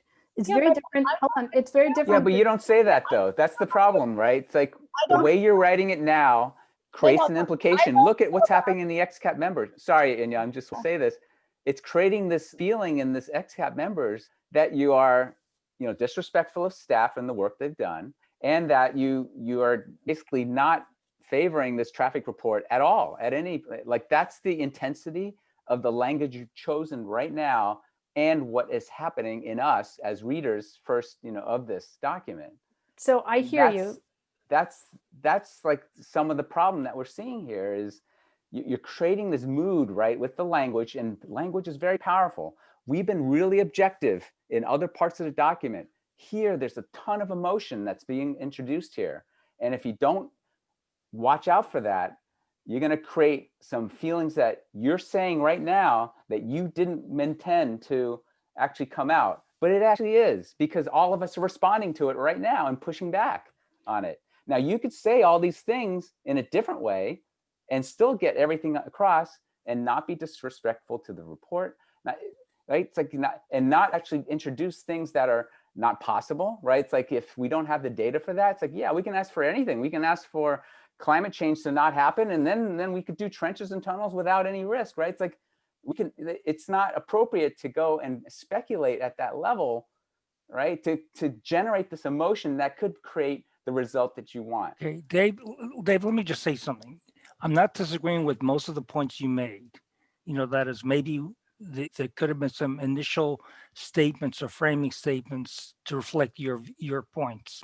However, the closure of Churchill has really significant long-term consequences on multiple neighborhoods. And making that long-term decision without adequate consideration, I'm uncomfortable with that.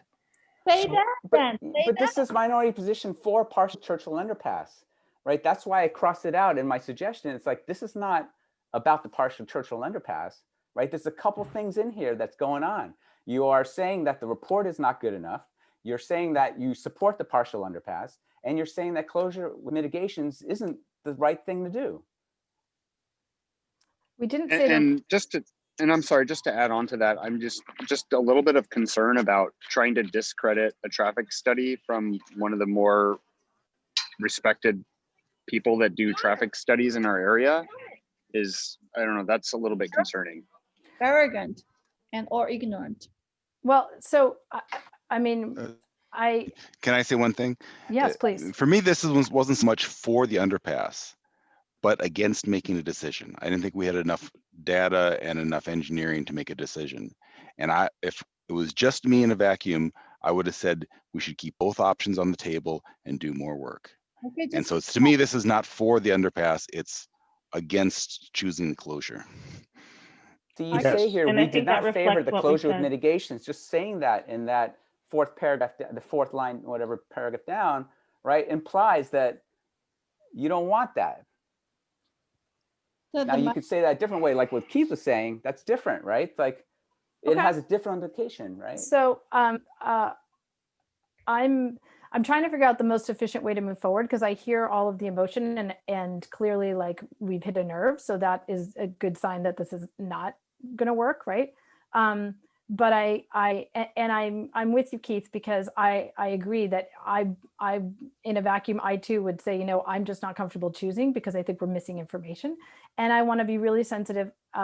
The point was not to discredit the traffic report, but to point out the deficiencies that made us not feel like we were not ready to make a decision, right? And so clearly we need to add some framing language here to be able to get to that. I guess the question is, because it's already 6 o'clock, we have other edits to go through. Do we want to move to different sections and then come back to this and see if we can think of something? And then if not, then the next meeting, our last meeting, this is what we will focus on. And both Keith, Phil, and I can go back and come up with some, try to come up with our own tweaks. And then you guys could also come back with either suggestions on how to change what we wrote in the minority position and make it better. And also add additional language on the main report side. Does that sound? May I speak? Yeah. I feel like we were just starting to get somewhere. I heard some really good, frank discussion, and I was really excited to hear you and Keith mention what matched more with my reflection of the discussion of the vote itself, that it was to vote to promote, that we were ready to promote Churchill underpass, promote the Churchill closure or not, and that was the vote. So I think we were starting to get somewhere with that discussion. I'm not sure if it's a good idea to cut it off. I don't think anyone has gotten emotional or out of line. I think people are sharing some strong opinions. Yeah. But I will also say, I think listening to the discussion has helped me clarify what I'm trying to say. I don't want, even if it's unintentional or accidental, I don't want this section to undermine everything else. Because if we come out with a report that here, however you titled it, whatever edits we make to it, if the essence of it is we didn't believe the data we had was sufficient to make a decision, then that undermines everything. And so as someone that was participated in this vote, I feel that would be not just a dissent, but a refute, of that vote. Do you know what I'm saying? Yeah. It doesn't show mutual respect. But I think Keith and Phil and I wrote what we wrote because it was those lingering questions about what was presented that made it so that we couldn't make a decision. I mean, that is it, right? So whether you want the blow by blow of the concerns that we had about the traffic report, or you don't include those still remain, right? And so I'm more comfortable framing them, saying whatever supporting language we have to say, look, this report served the purpose for what we had to do. But, in order for us to get comfortable with whatever else had to happen, these are the things that would have, these are suggested changes we would make if you have to do a future study. I'm fine putting that in there as well for myself. I don't know how Phil and Keith think about it. Well, I think I'm making comments so your idea is moving forward, because I think I value your idea and Phil's idea, your concern. So that's why I want this section to be not to be like the way it is. So that's why I say it's a common, I'm not just against it, although I am against the idea, but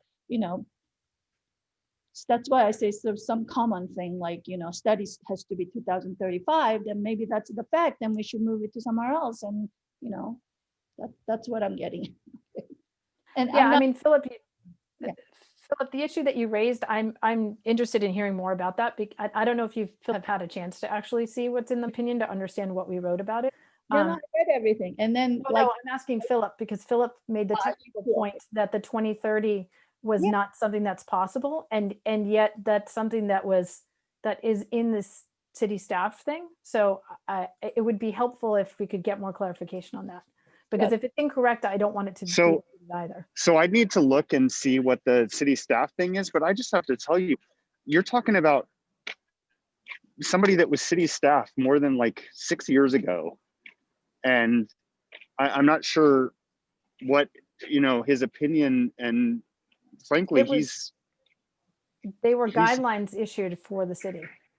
But guidelines could change also, Nadia, right? Yeah, and that's what I'm asking. The clarification I'm trying to get from Philip is that if there's something that's factually incorrect in here, I would like to remove it. So I'm with you. Well, I'd like to take a look. So I haven't looked at that link. So I'd like to take a look at that. But I guess regardless of that, I think like just saying we had several concerns with hexagon traffic study. I mean, I have pretty strong concerns about putting something like that in this report. Now, this is not my report.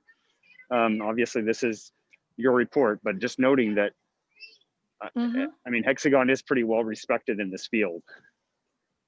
Yeah, and I absolutely. And so whatever we have to do to make it so it reflects both how we feel, but also what's possible, what's accurate. And I don't want to make up stuff, right? Yeah.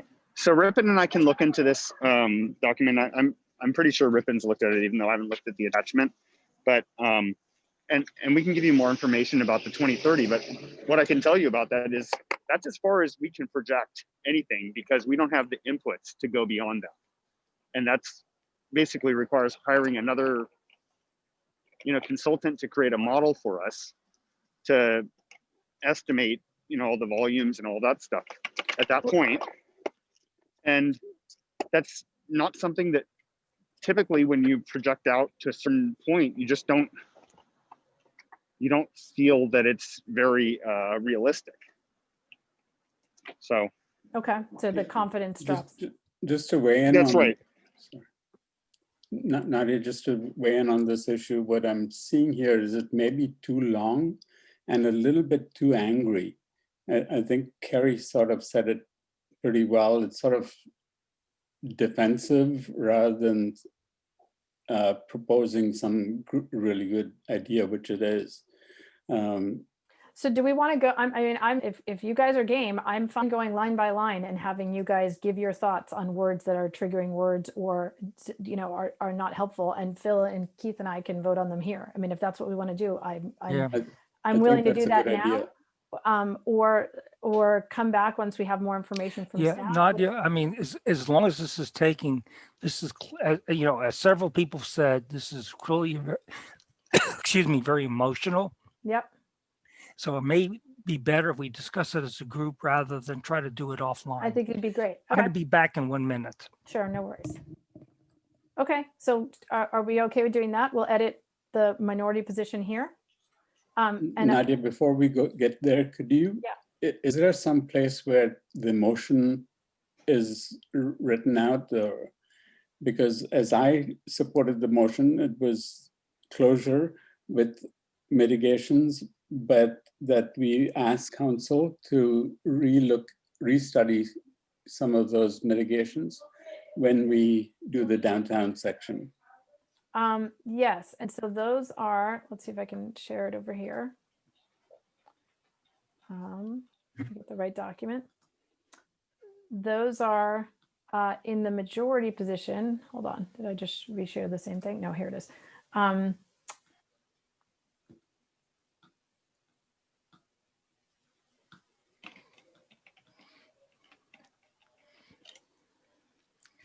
These are the areas of future study that we agreed to as a group. So XCAP members have noted many future areas for exploration.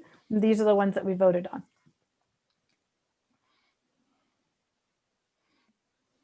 So is that sort of amplifying the motion? I mean, describing the motion more clearly, is that the intent? Well, when we voted on the motion, we voted on including this highlighted section Okay.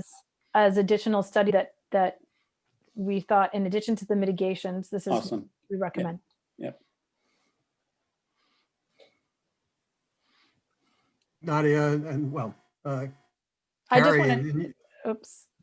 Carrie and Young in particular, while the minority are off reconsidering what they want to write, I would suggest that you consider putting in writing what you'd like to see added to the majority opinion so that your thoughts can be properly expressed. Because I don't think we're going to get completed unless we see things in writing. And I do want to say as a group, we voted on further study for the partial underpass. I just want to note that was one of the things we voted on when we voted on the closure.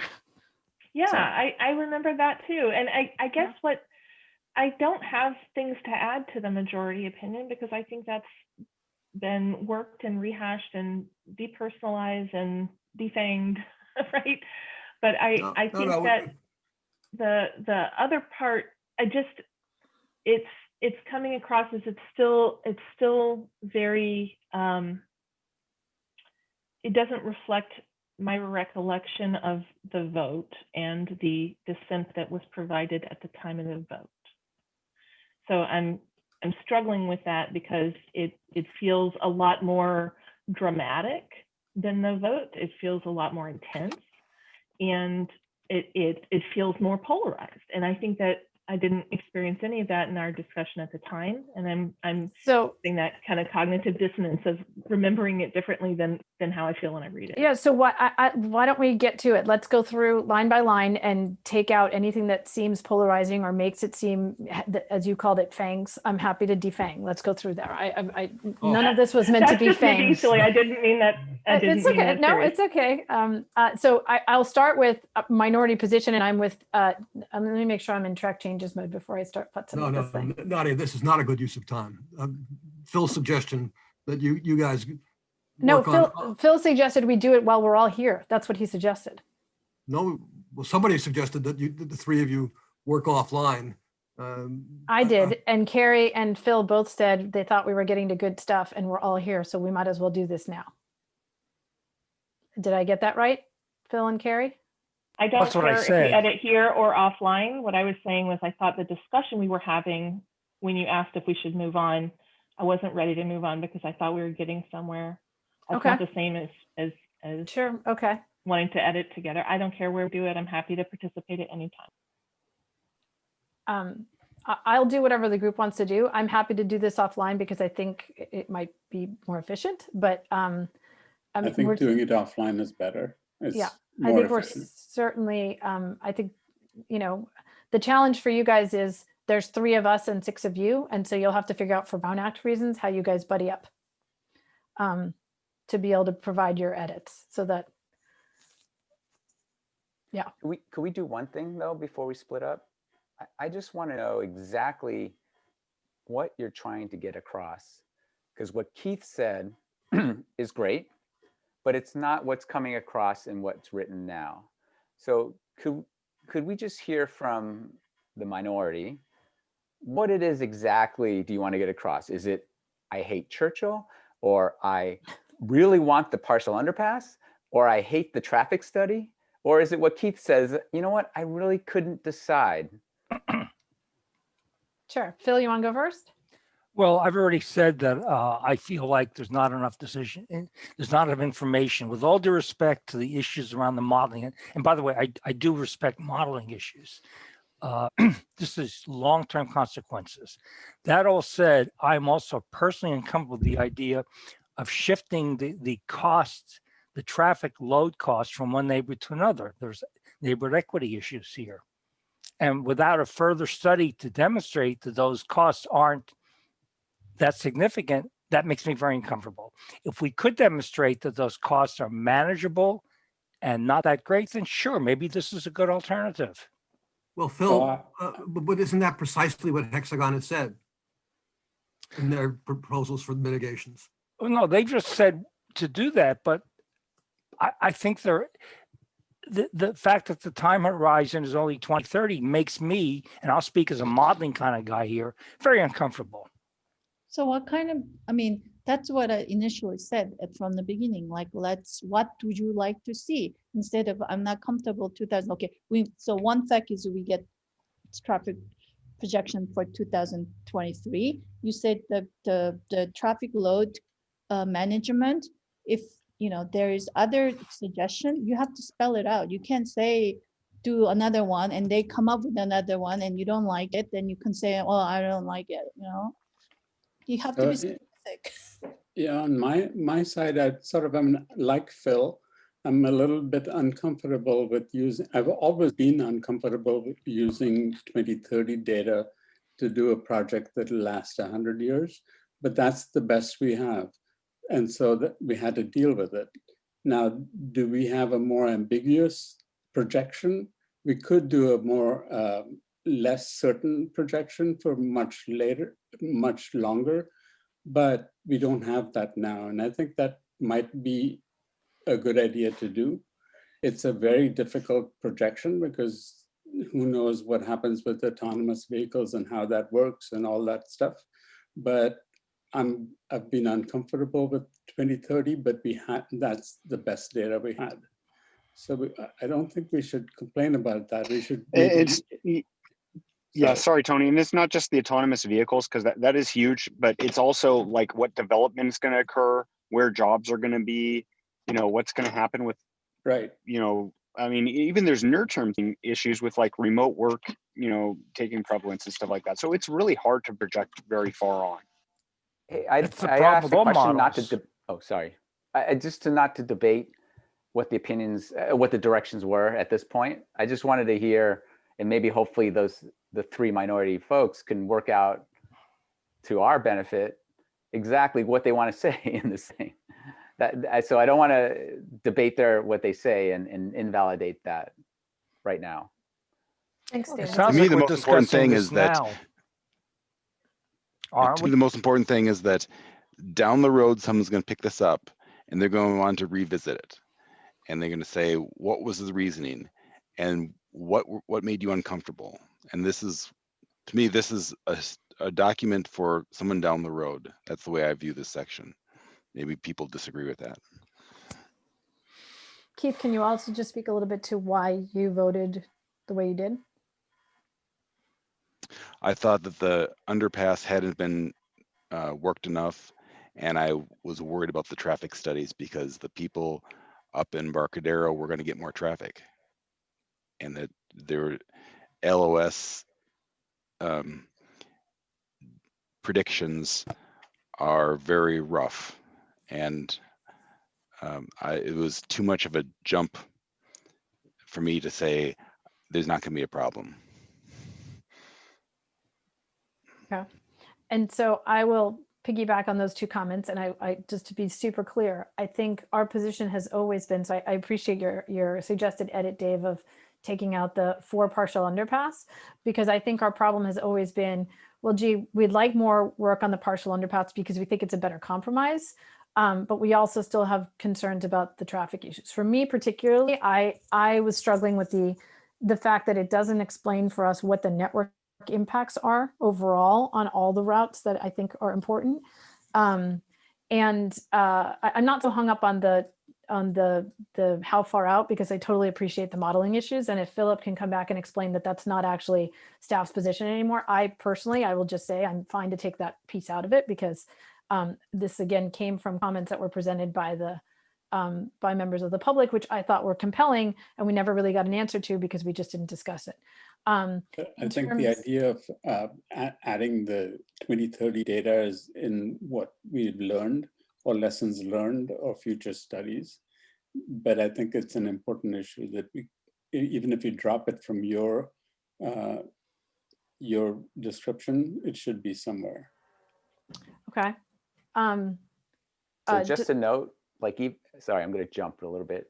Back in your first sentence that you said we thought that the partial underpass would result in the best compromise. I actually didn't hear that from you three. I only heard it from one of you.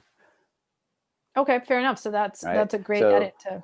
So this is good information, right? It's like, please work together, figure out what he's going to say, so it doesn't become this monstrosity. No, but for me, I did think that the underpass had the potential for being the best compromise. Yeah, so do I. Okay, Um, that's new information. yeah, I mean, it's, if we could figure out how to make it work, I think that's a better option than closing. That's why I voted how I voted, right? when we were making this decision, there were hundreds of things bubbling around in our brains. There were some primary ones, but there are also some minor ones that added to it. And this section includes both those major ones and the minor ones. Yeah. I have a question for all three of you. So if we spend money, we got a new traffic, and then, you know, we did a more projection, longer 2023, we did the network traffic study and different modeling. We did all that, and then still they come and say solutions, say, oh, it's fine, closing is fine. And then you're going to accept it? Well, I'm not in that position, right? My point is I'm supposed to tell council what I thought at this point in time. But yeah. I mean, in Young, I'm not running for council, nor do I plan on ever doing so. So I just want to be very clear. But yes, I mean, I think if you tried to iterate on the design and you can't come up with something, and we do the best that we can on the traffic studies, because I do think there are holes in them. Ultimately, yes, I could say that, but I don't know what those results are, and we haven't done those things. So it's sort of an unfair question, right? And again, I'm just trying to get to where we are now and why we voted on how we did. So that's what I'm trying to express. I'm just asking these questions because ultimately some people cannot accept some decisions, and they always find the reasons not to accept that decision, right? No, I'm fully aware. And look, I'm not naive to think that it isn't a stretch in especially our current situation to suggest that we should spend more money on something that is even the more expensive option. So I understand that that's a reach. I'm not naive to think that this is a slam dunk in any way. But if you ask me why I voted the way that I voted the day that I voted, that's why, right? And so the idea is that this is what tries to capture that. So that's where I am. I've always remained uncomfortable with the idea that widening the Embarcadero grade step is something that is not a big deal. It's a 1936 structure. I just think it's going to be a bigger deal. And that's my opinion on it. I mean, it's something that as you guys know, I've always raised, and that's what else was in this report. I'm trying to look at what else. And then one of the suggestions was if you could figure out, if you were redoing the partial underpass and you were trying to focus some design ideas, one of the things would be to be able to see if the bike ped tunnel could move closer to the Churchill intersection. And so that was an attempt at suggesting, like, if you were going to look at something else that would help. So that was sort of where I was in all those things. Does that help? Yeah. I mean, I ultimately want to help you guys cross your ideas, and the way it's written, it's just more negative reaction to embracing your idea. That's what I'm arguing. Sure. No, I mean, I don't want to, I'm sure I sound very defensive. I don't mean to be. I'm simply trying to figure out from a process perspective, how do we move forward? And I sort of was, hoping that we would get this done today, but you know what, it's more important that we get it right than we get it done today. And so I really appreciate everyone's feedback, and it's difficult because it was a 6-3 vote from the beginning. So of course, 6 of you are going to feel like, wait, you don't agree with the 3 of us, right? So, but I do want to be sure that the minority position doesn't have any inaccurate information and still accurately reflects the way Phil and Keith and I feel about it.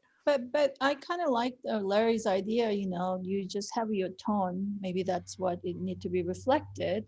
But then we can have at the end of your minority report, and we can add our feelings about it, I think, and then we get done with it. Right, but then I would want to have a rebuttal to the rebuttal, and I just don't think that that's useful. I see. Okay. You know what I'm saying? Like I think to pick up on a theme that Carrie has pointed out, like I also wanted to reflect the way XCAP has gone. We've never been in a position where we're each trying to really sell each other on where we are. We've always been like, well, I don't know. This is how I feel about this, and I can't come to a decision, right? Look at what we did on Meadow Charleston. Right, exactly. So I think anything in the report that would reflect that where each side is trying to convince the other would also not necessarily be reflective of how this has gone, right? I think we just have recognized and accepted the fact that we have different opinions. There has never been a slam dunk answer for any of these. And you may not agree with the minority opinion, but I think it sounds like from hearing you that you can still appreciate why we may not be comfortable, and couldn't get comfortable. And yeah. So I'll stop talking. Nadia, I think generally though, the Meadow Charleston situation is a little bit similar to this one, in that it's hard to come up with a decision, and we're all not very totally happy with one solution.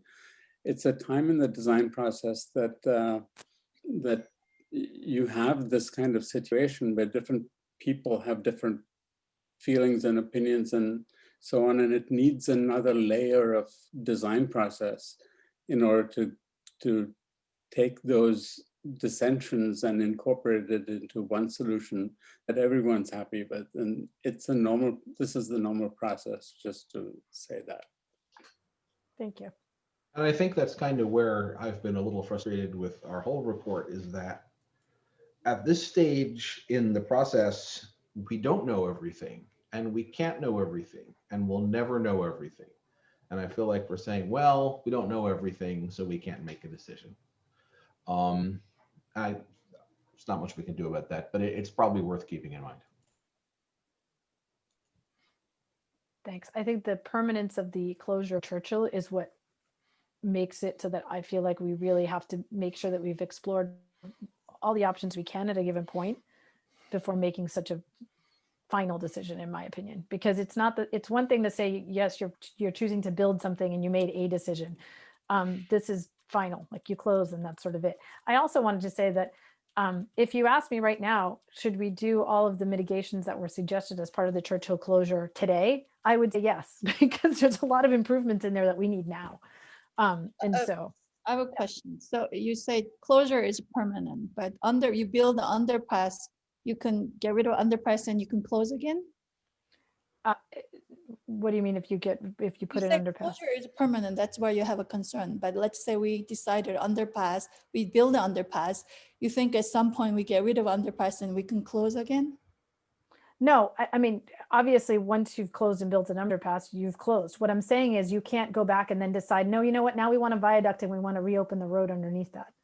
That's not like any decision is permanence is scary. So why are you picking out closure Churchill is permanent and you can reopen again?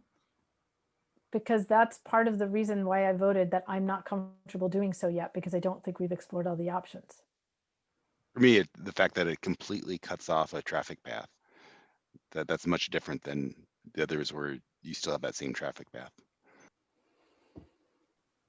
I want to second Greg Braille's concerns that you're never going to have perfect information. And I think that's been a problem throughout. Put yourselves in the seat of the people who are going to make the decision as to what to build or not build here, whether it's a city council or some regional agency. They don't have this luxury. At some point, they have to say, I prefer A to B, and go forward on that basis. And our role is to try to help them. And I don't think we're helping them if all we're ever going to come up with is further study, further study, further study. Larry, that's what we're doing with Meadow Charleston, in effect. Well, I'm not happy where we are, but I don't see any easy alternative, Phil, because we're split 4 different ways there. Well, and I just want to be super clear. I think what our position is you need to have clarification on a lot more of these different arterials and connections before you can say that you're ready to close Churchill. And that's why I voted I'm not ready. So it's not a you should never close Churchill. That's a really big thing. You really better get some clarity on these other important factors, right? What happens to the historic Embarcadero Bridge? What happens to the rest of the network impacts? And that's not the same as saying it should never happen. That's not a position the 3 of us have ever taken. And if that needs to be stated super clearly, I mean, I can certainly say it for myself. I don't know how Keith and Phil feel, but. Well, Nadia, I think one question you have to ask yourself is how much more study would get you to a place where you could say yes or no? I think the point of this section of the report, Larry, is whether you want to express that in terms of time or money. I think you got to figure out how much more study, how much more uncertainty do I need to have resolved before I can make a decision? Well, to be fair, I thought that's what we did. I'm telling you that if there's a way to tweak the timeline horizon, that's what we're asking for. If there's a way to understand network impacts, we need to see those. If there's a way to measure LOS on the newly made intersections, we should do that. If we have to get more understanding of what happens on the Embarcadero historic underpass, we should do that. And those are the things that, and if you're going to spend any money on designing the partial underpass, the biggest improvement you could make is relocating the bike ped tunnel closer to the Churchill intersection. Those are all the things that we stated. And somebody comes back and says, you've got 6 months and $250,000. But that's not my call, Larry. I'm supposed to write why I voted the way that I voted. I mean, I appreciate the point you're making, but I feel like you're sort of unfairly now pushing me to be a city council member. I very specifically have chosen not to be a city council member, and I appreciate that you have and you understand what the council's struggling with. But I'm just trying to describe why I voted the way that I voted. I wanted you to be on city council. Thanks, Tony. Well, I'm concerned about where we are today. What are we doing next? Well, it's What's our plan for next week or 2 weeks from now?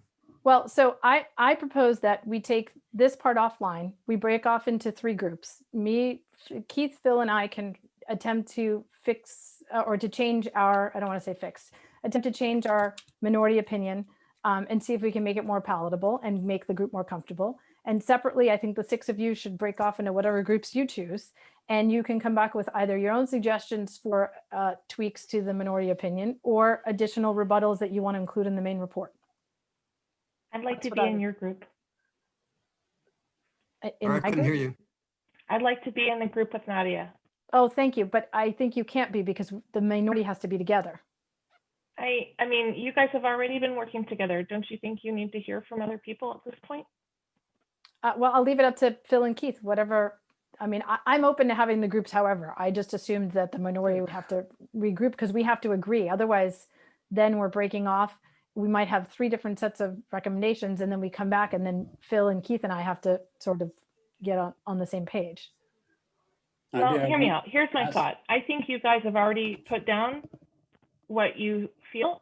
And if you wanted to hear how someone else is responding to it, how else would you be able to get that feedback without inviting someone else? Okay. Yeah, I agree, but is there a Brown Act issue? Well, we can only do groups of at most 4. But now that the document is out, it doesn't matter. If we're going to work on a group document, you know, as separate groups, at most we can have 4. But it resets today anyway, right? It resets today, but still, in order to come up with something for next week, we have to do no more than 4. No more than 4. Right. So we could do 3, 3, and 3, or, you know, whatever. I think Carrie has an interesting idea. You ought to. Sure, I don't have I think it'd be fine. Keith and Phil, what do you guys think? Keith? Yeah, I'm not opposed to that. I mean, what we'd be getting from her, we'd be getting the feedback of what she likes and doesn't like. But I think since we're the minority, we have to finally write it. But I have no problem with her being involved with the wordsmithing and the reactions. So, but do we want to have the 3 of us plus Carrie, or did the 2 of you want to go to different groups and then get other perspectives and then we'll all come together next week? I'd like to say for myself, I think having Carrie would be real help because she might help us to pinpoint those parts of our minority report that are most objectionable to her. Yep. Yeah, I don't have any problem Instead of guessing. I think my first preference would be the 3 of us plus Carrie. Okay. Yeah, that's a great idea. I really like it. Okay. We're a team after all. We've always been a team. Yeah, I mean, it's not us or them. I mean, we just got to get through this, you know, through this section. Okay, on the majority side, we have 5 people. And we can have 4 participate. Is anybody volunteering out?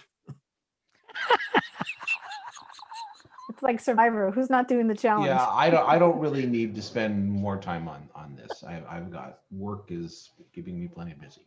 You've done great work, Greg. So it's understandable. All right, we have, but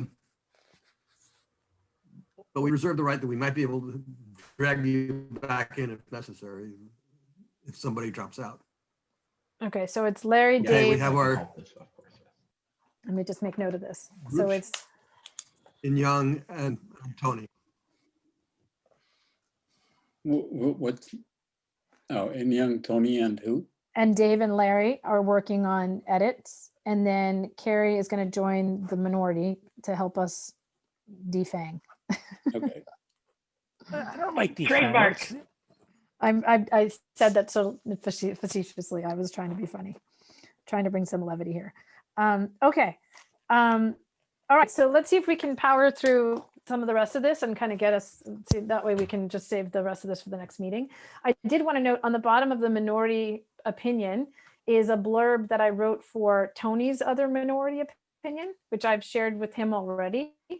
And we can take one more read through. So this is just, if you recall, Tony initially wanted a minority position for, I think I want to edit this to say modified viaduct. Is that accurate, Tony? Because that's what we're referring to. Yes. Yes, I think I had a totally different understanding, Nadia. First of all, I thought that we had decided that that position would not be in this section because nobody else has, I mean, all of us went through a mental process and we don't get to describe it in detail. And I mean, Tony voted yes. Okay. That's why his discarded alternative is described in the section on discarded alternatives. Okay. I didn't follow that, Larry. Well, did you see what I sent you last Yes. night? Yes, I saw that, and then Nadia and I edited that with some edits from Nadia, and No, I didn't edit that. I never saw that, Tony. Oh, you didn't see Larry's? No. I Yes, got it. Okay, then. I Sorry, got Larry. it a little while ago. But there's a more fundamental structural issue, which is, are we saying that Tony's initial attempt, because I hear what you're saying, Larry, he tried to make a motion for his modified viaduct and nobody bit. And so it's not probably appropriate to have it as listed as a minority position. And so, and we've covered it in the sense that the council rejected the idea. But we're putting it in the appendix as something that people might want to consider. right. Yes, I think that's the intent. Okay. I realized I'm pointing at things on my screen and you guys are not seeing it. So let me bring up the same thing. My apologies. And share. Oh no, that's not the right. Oh yes. So yes, it's this paragraph that I'm talking about here. Okay, so it sounds like we want to remove this paragraph from here, and then the edits that Larry, that you sent, I can share those with the group because I just got them like a little bit before this meeting. Let me see.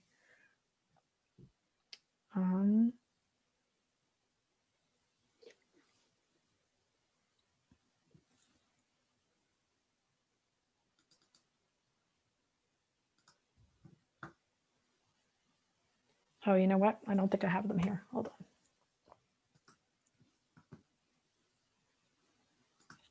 I have a question to Larry. So when committee decide, voting on and then there's different ideas, some people could make decision with uncomfortables and, not, like we don't have a complete study, but I'm comfortable with the uncomfortable. So I will take risk and I make a decision. Some people cannot do, and they decide not to make a decision. And in that regard, which is more powerful, the person who make decision or the person who doesn't make decision? I mean, in the decision process, in a government and city, and am I? Oh, interesting question. Well, we're getting rather philosophical here. Yeah, I'm like, we have 15 minutes left in the meeting. Could we take that part maybe offline? Let's focus. Okay. Well, I have not seen this. Can you? Okay, so Larry and Tony, then I think it's better we take this piece offline and work on the main report, because that I think there's more edits to the Meadow Charleston section that we should get through, and then you guys can work on this offline. Sure. Who? Larry and I? Yes. Okay. I sent it to you last night, Tony. I'm Okay. happy to help as well. I didn't if see you it, need Larry. me. Sorry. Okay, so then on the Meadow, let me just make sure that I didn't have anything else on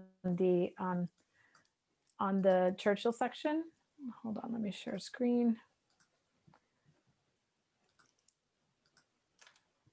Okay, so besides those sentences that were added to represent the majority opinion, the only other edits. Nadia, I have a issue with the, if you go up higher, it's the, yeah, the enhanced experience for cyclists and pedestrians. Yeah. I am not sure that it's enhanced, and that's the reason why I didn't vote on either section, and here's why.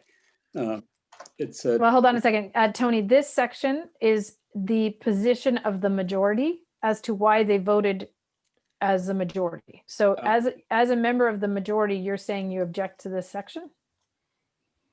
Then what I'm saying is, yeah, we have to be careful by saying it's an enhanced experience, because people driving or walking, I mean, walking or bicycling on the ground surface is a whole lot better than going into a tube that's almost 100 feet long, 10 feet high, 15 feet wide or 12 feet wide. That's not an enhanced experience, in my opinion. So just the word enhanced experience, I'm not sure about. Okay, well, this is the majority's position. So when you majority people have your majority discussion, you guys can discuss that. And I'll put a note here that. Yeah, and I said I didn't want to be in the club, but this was actually the main reason why I voted in favor of this option, is that I thought it would be very much a better experience for cyclists and pedestrians to not have to wait at the light and not have to cross the road.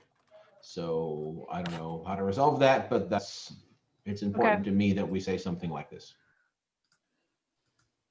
I agree with Greg, but that doesn't matter because I'm a minority.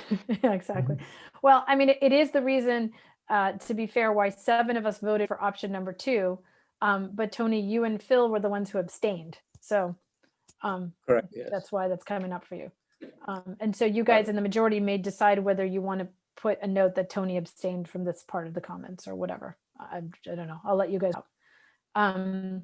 The only other edit on this section when we talk about future outreach opportunities, Phil had added Union Pacific on there, or the future short line operator if there is one. And that was it. So now we can move to the Charleston Meadow section. And let me make sure I'm sharing my screen correctly. Nadia, just for purposes of domestic tranquility, are we going to end at 7? Yes. I like the way that was presented. If we don't end at 7, I need a snack. So. Yeah, trust me. I think if we don't end at 7, we're all gonna need a lot of things. No, I think, I mean, we'll try to, it's up to you guys. I can go longer if we need to, but I'm happy to give everyone a little bit of a break. Or we can pause and try to regroup next week. Break sounds good. Okay, let's go till 7, and then if we need a break, we'll go. Okay, because we only have 15 minutes. We may be able to get through this. I'd like to say that I have to drop off a little after 7. Yeah, okay, so let's just go to 7 and then we'll. So just in general, I think the only changes I really made in this doc were Phil's edits. Yeah, so I'm going to go through those again. I did make some edits, which is anything I got from AECOM or suggestion. Okay. So here's one of them. I didn't have anything else up until this point.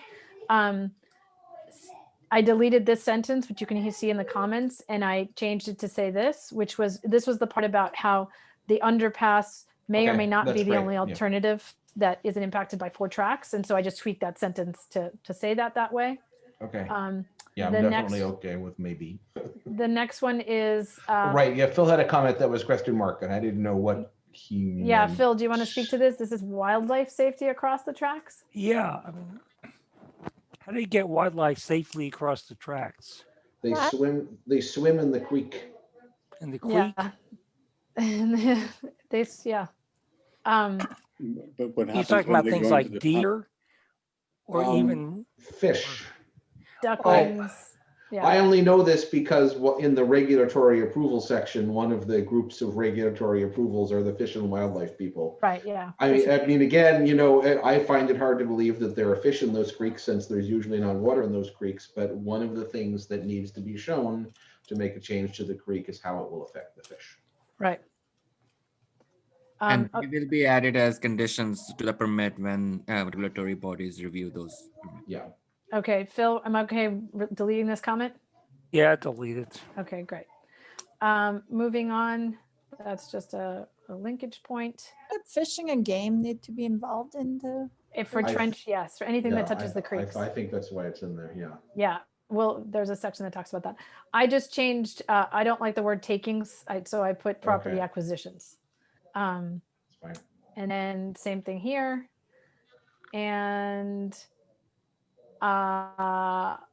this was, we have, well, I'll just take this out. This is relates to something else, so don't worry about it. That's just a cross-reference. Again, I just deleted the word takings and replaced it with acquisitions. Phil, you had a question here. These are your questions. You wanted to know what direction the eastbound bikes were going in. And I think they're going east, so I wasn't sure how to react. Yeah. I missed something. What mitigation plan is traveling downhill from which direction? Eastbound. From, okay. We should again, clarify it because Palo Alto doesn't actually run north-south. Okay, you know what? Ignore my comment, okay? Okay. But That's fine. it is eastbound, not east, so different. This was how far do the bike lanes, how far did they need to extend? They being the bike lanes. Was that, Phil, was that confusing or? Yeah, It says, will we need protected bike lanes and how far would they need to extend? You think that? yeah, I mean, this is something that's maybe a design question that we can't answer right now. Right, but- well, this is future areas of study. But that is definitely something to look into. Okay, so you're okay with that? Yeah. Okay. Yeah. Let me delete comment. Okay.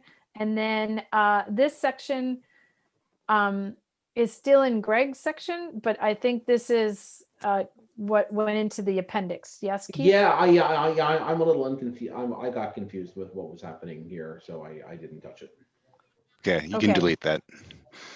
Okay. It's, let me make sure I'm just deleting the right section. So it's just the questions for ACOM up to there, and then that it stops Correct. right there. Yes. Okay. Now, Perfect. I Phil will- had some comments on the old language that was here because we had a confusion about what. Yeah, he and documentation we were looking at Keith last have week. had their own. Yeah, he and Keith have had their own discussion about that, and that'll be in the Okay. appendix document, which we'll review in a bit. So I'm going to Yeah. take all this out. Okay. I think I And accepted then- all of his edits except for the Valley Water stuff. Yeah, Yep. and that's fine. You know what? I stand absolutely corrected. So you can delete that comment then. This was me attempting to get people to discuss this in Google Docs last week. The Okay. very first bullet, I'm happy with that, but I think Phil was not. Are you happy with that now, Phil? Yes, as it's written now, I'm happy with it. Okay, because there are three separate issues, and when it curves, you can't curve and then change it to curve All right, rapidly. if you guys agree, we don't need to hear it. Okay, gotcha. Sorry. I'm just trying to get us through it. Thank you. Okay, next is, let me take out this comment. So this one, staff had some recommended language and or some, they were concerned, this part talks about the underpass process and considerations. And one of the points that was made was that if you attended the virtual town hall and you looked at the construction phasing video, that video did not actually match the renderings and the plans. So depending on what you clicked on, there was kind of various versions. One that said a bike ped bridge will be added, another one that had the bike ped bridge, and then the video didn't show any bike ped bridge or discuss it. So this sentence was improved to hopefully. And that's a fine sentence, but I'm kind of channeling some of the things that Carrie said later. It makes me nervous to say anything about developing false narratives. Okay. I would almost rather just take the last sentence out. Okay. And basically, hey, yeah. Okay. I'm happy taking that out. You guys okay with that? I Okay. would like to keep some version of that because. Okay, never mind. I'm okay with taking it out. I mean, we're still getting the point that people. I think the people can draw their own conclusion that there may be a false narrative developing. So Yep, I agree. I'm fine Okay. with that. Okay. Everybody else okay? Yeah. Yes, okay. All right, resolve comment. Delete comment, delete comment. Accept change and okay. And then it's the same sort of thing, just rejiggered the sentence to say it differently. Sure, yeah. And Okay. So this one, Greg, I wasn't sure what this was about. why, that must be some note I took based on some XCAP meeting. Okay. I don't remember what it was about either. Okay. So maybe you should delete that unless someone else knows Okay, what it to was take it about. out. Yeah. Okay. Oh, this was the comment that Phil had made, which was, or maybe Tony made it, which is, are the traffic studies, does the design take into consideration the fact that the Charleston Arrest Rodero corridor was designed with deliberately limited capacity? And I didn't know how to word that or how to make that part of the report, but I think that was a comment. Maybe Tony had that concern. Yeah, and I think the staff answered last time that yes, it did. Philip, Maybe we should just delete it and not. Okay, yeah, I'm fine deleting it. Anybody else want to keep it in there or? I'm good with deleting. Okay, gone. So we have two sections here, Greg, where you talked about the South Palo Alto Tunnel. I think we should delete those because we didn't talk about them anywhere else in the entire report. Get rid of them. Okay. Everybody okay with that? Yeah. Once. Cool. Yes. And then we have to find a noise citation, but I can find that. And then we added, Keith and Phil caught the fact that the Santa Clara Valley Water District has changed its name to the Valley Water District. So we've just referred that. Rebranding of the water district. Okay. Or actually, it's just Valley Water. There's no district, but. Oh, Valley Water. Okay, so let me. It's like FedEx. Okay. But if you go to their contact me, they still list their name on their addresses as Santa Clara Valley Water District. Oh, well, So. they're in transition. Okay. Okay. And that's all I have. Yay, we finished that section. Awesome. Okay, great. And then next thing, hold on, let me pull up. 3.3, safety chapter.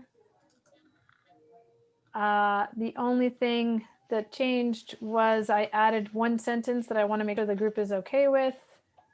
Why am I not seeing the sentence? Oh, you know what? It's in the memo that I sent to you guys. It's a sentence. Phil, I think, had raised the question of whether the things that we were suggesting fell. Oh, here it is. Whether the suggestions that we're making, like, were within the bounds of what we were asked. Oh, I realize I'm not screen sharing. I apologize. Hold on.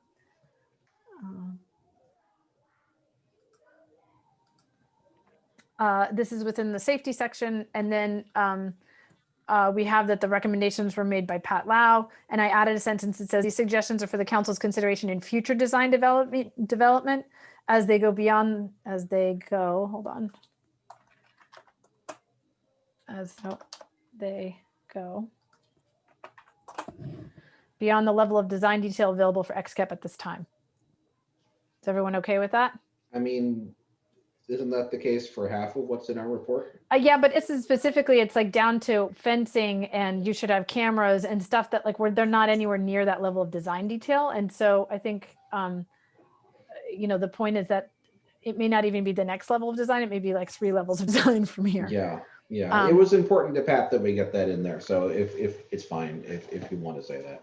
Yeah, I mean, I think we've kept everything in here. We're just saying that it in some ways recognizes that none of the designs have any of this incorporated because we can't get there yet. We're not at the point of discussing the exact fence of the height of the fence, you know, yada, yada. Okay, let me save that one. Do this. And then, let's see. The timeline has not changed. I just made it shorter. I changed the formatting to save space. And then for the appendix, if you guys, I took the implementation plan. Let me share my screen. The implementation plan from the comprehensive plan looks like this. I put a thing at the top that explains in purple that this is an excerpt from the comprehensive plan.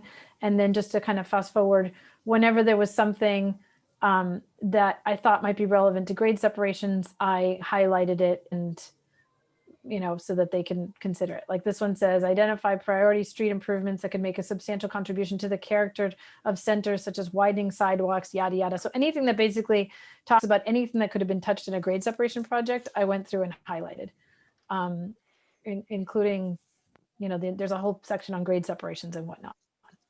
So if someone wants to, I don't know if you guys had a chance to look through that, or you care, this is just regurgitating the comp plan back and saying, hey, this is a quick guide if you look at this. So I didn't create anything. Anybody care? No? I think it should stay in, but it's an appendix. That's where it's going. Yeah, this is for the appendix only. Okay, historic funding sources. I moved it to the appendix and I added, I forgot to do it in track changes mode, but I added basically the sentence that explains that Embarcadero was built with federal money. And then the fact that University Grade Sep was built using money from Stanford and the county and the Southern Pacific, and that Oregon was built with all of those plus the city of Palo Alto. In case anybody cares. Oh, I'm sorry, I'm not sharing my screen again. This paragraph here.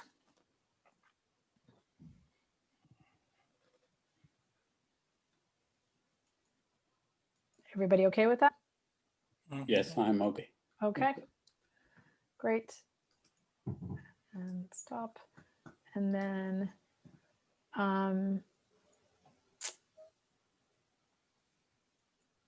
Keith, this is your, so Keith moved his concerns about the trench to a document, and this is what the document looks like.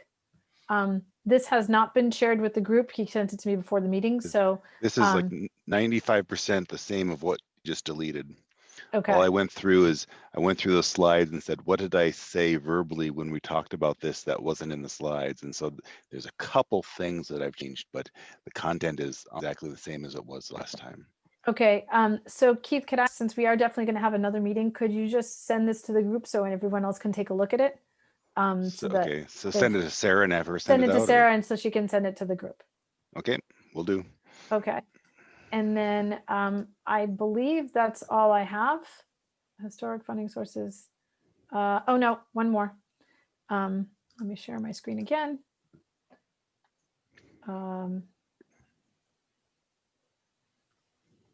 Sorry, now I have so many documents open that it's hard to find which one I was reading. Here it is. This is the history of the underpass, which you guys have seen. I think I made one tweak. Oh, I added the fact that PUSD sent a letter and just put the dates in, and that they're available in the appendix. And I added, there was one sentence, I think. Nope, that's it. That's all I added. So really no change except for acknowledging that the city sent us a letter. And that is all I have. So I think that covers all of the appendix documents and changes that we had. Obviously, the one thing we did not discuss, oh, I know what we didn't discuss, is the lessons learned. So where is the lessons learned?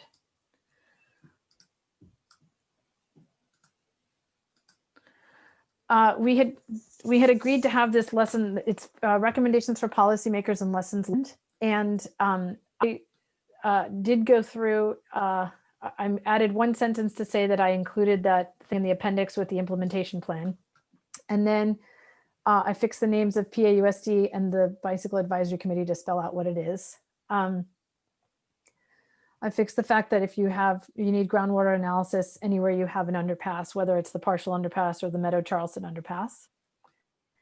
And the longer, the rest is just sort of typos.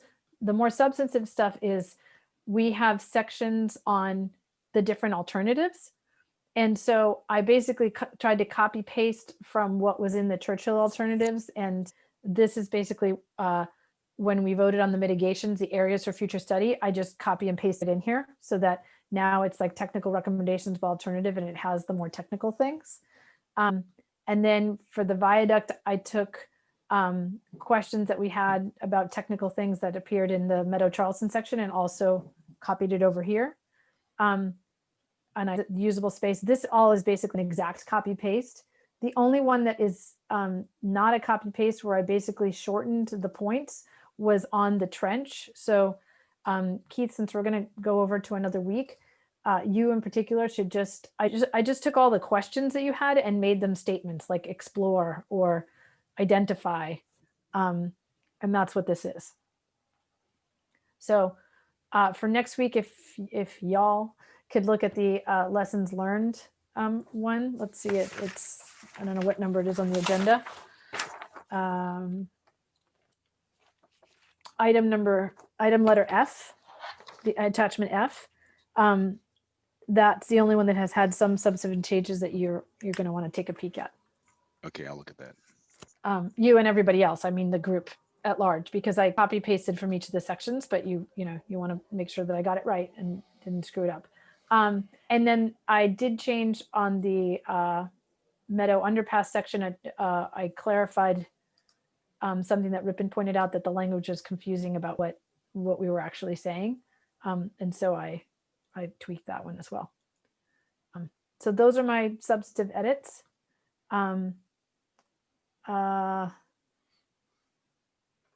This was if we changed something somewhere else and we needed to change it here. And I think we agreed to what I had already changed, so we're good. And on lessons learned, I had some clarifying language here as well. The staff had recommended that instead of saying that AECOM didn't understand the sheer number of bicycles, instead we have consultants should put extra emphasis on bike ped traffic and be familiar with the sheer number of bikes peak times that don't necessarily match up with peak car traffic times and the needs of the Safe Routes to School program. And that the future traffic studies need to evaluate bike and ped LOS in subsequent phases. That was another suggestion that they made. So that's all I have. Hopefully with that, we're getting there. We're almost done, but we will have one more meeting. So I will see you all next week. Thank you for hanging in there. And thanks again for all your help. Nadia, do you have to go to public comment? Public comment. Thank you. Yes. Do we have any members of the public who want to speak on the last item that we've been discussing?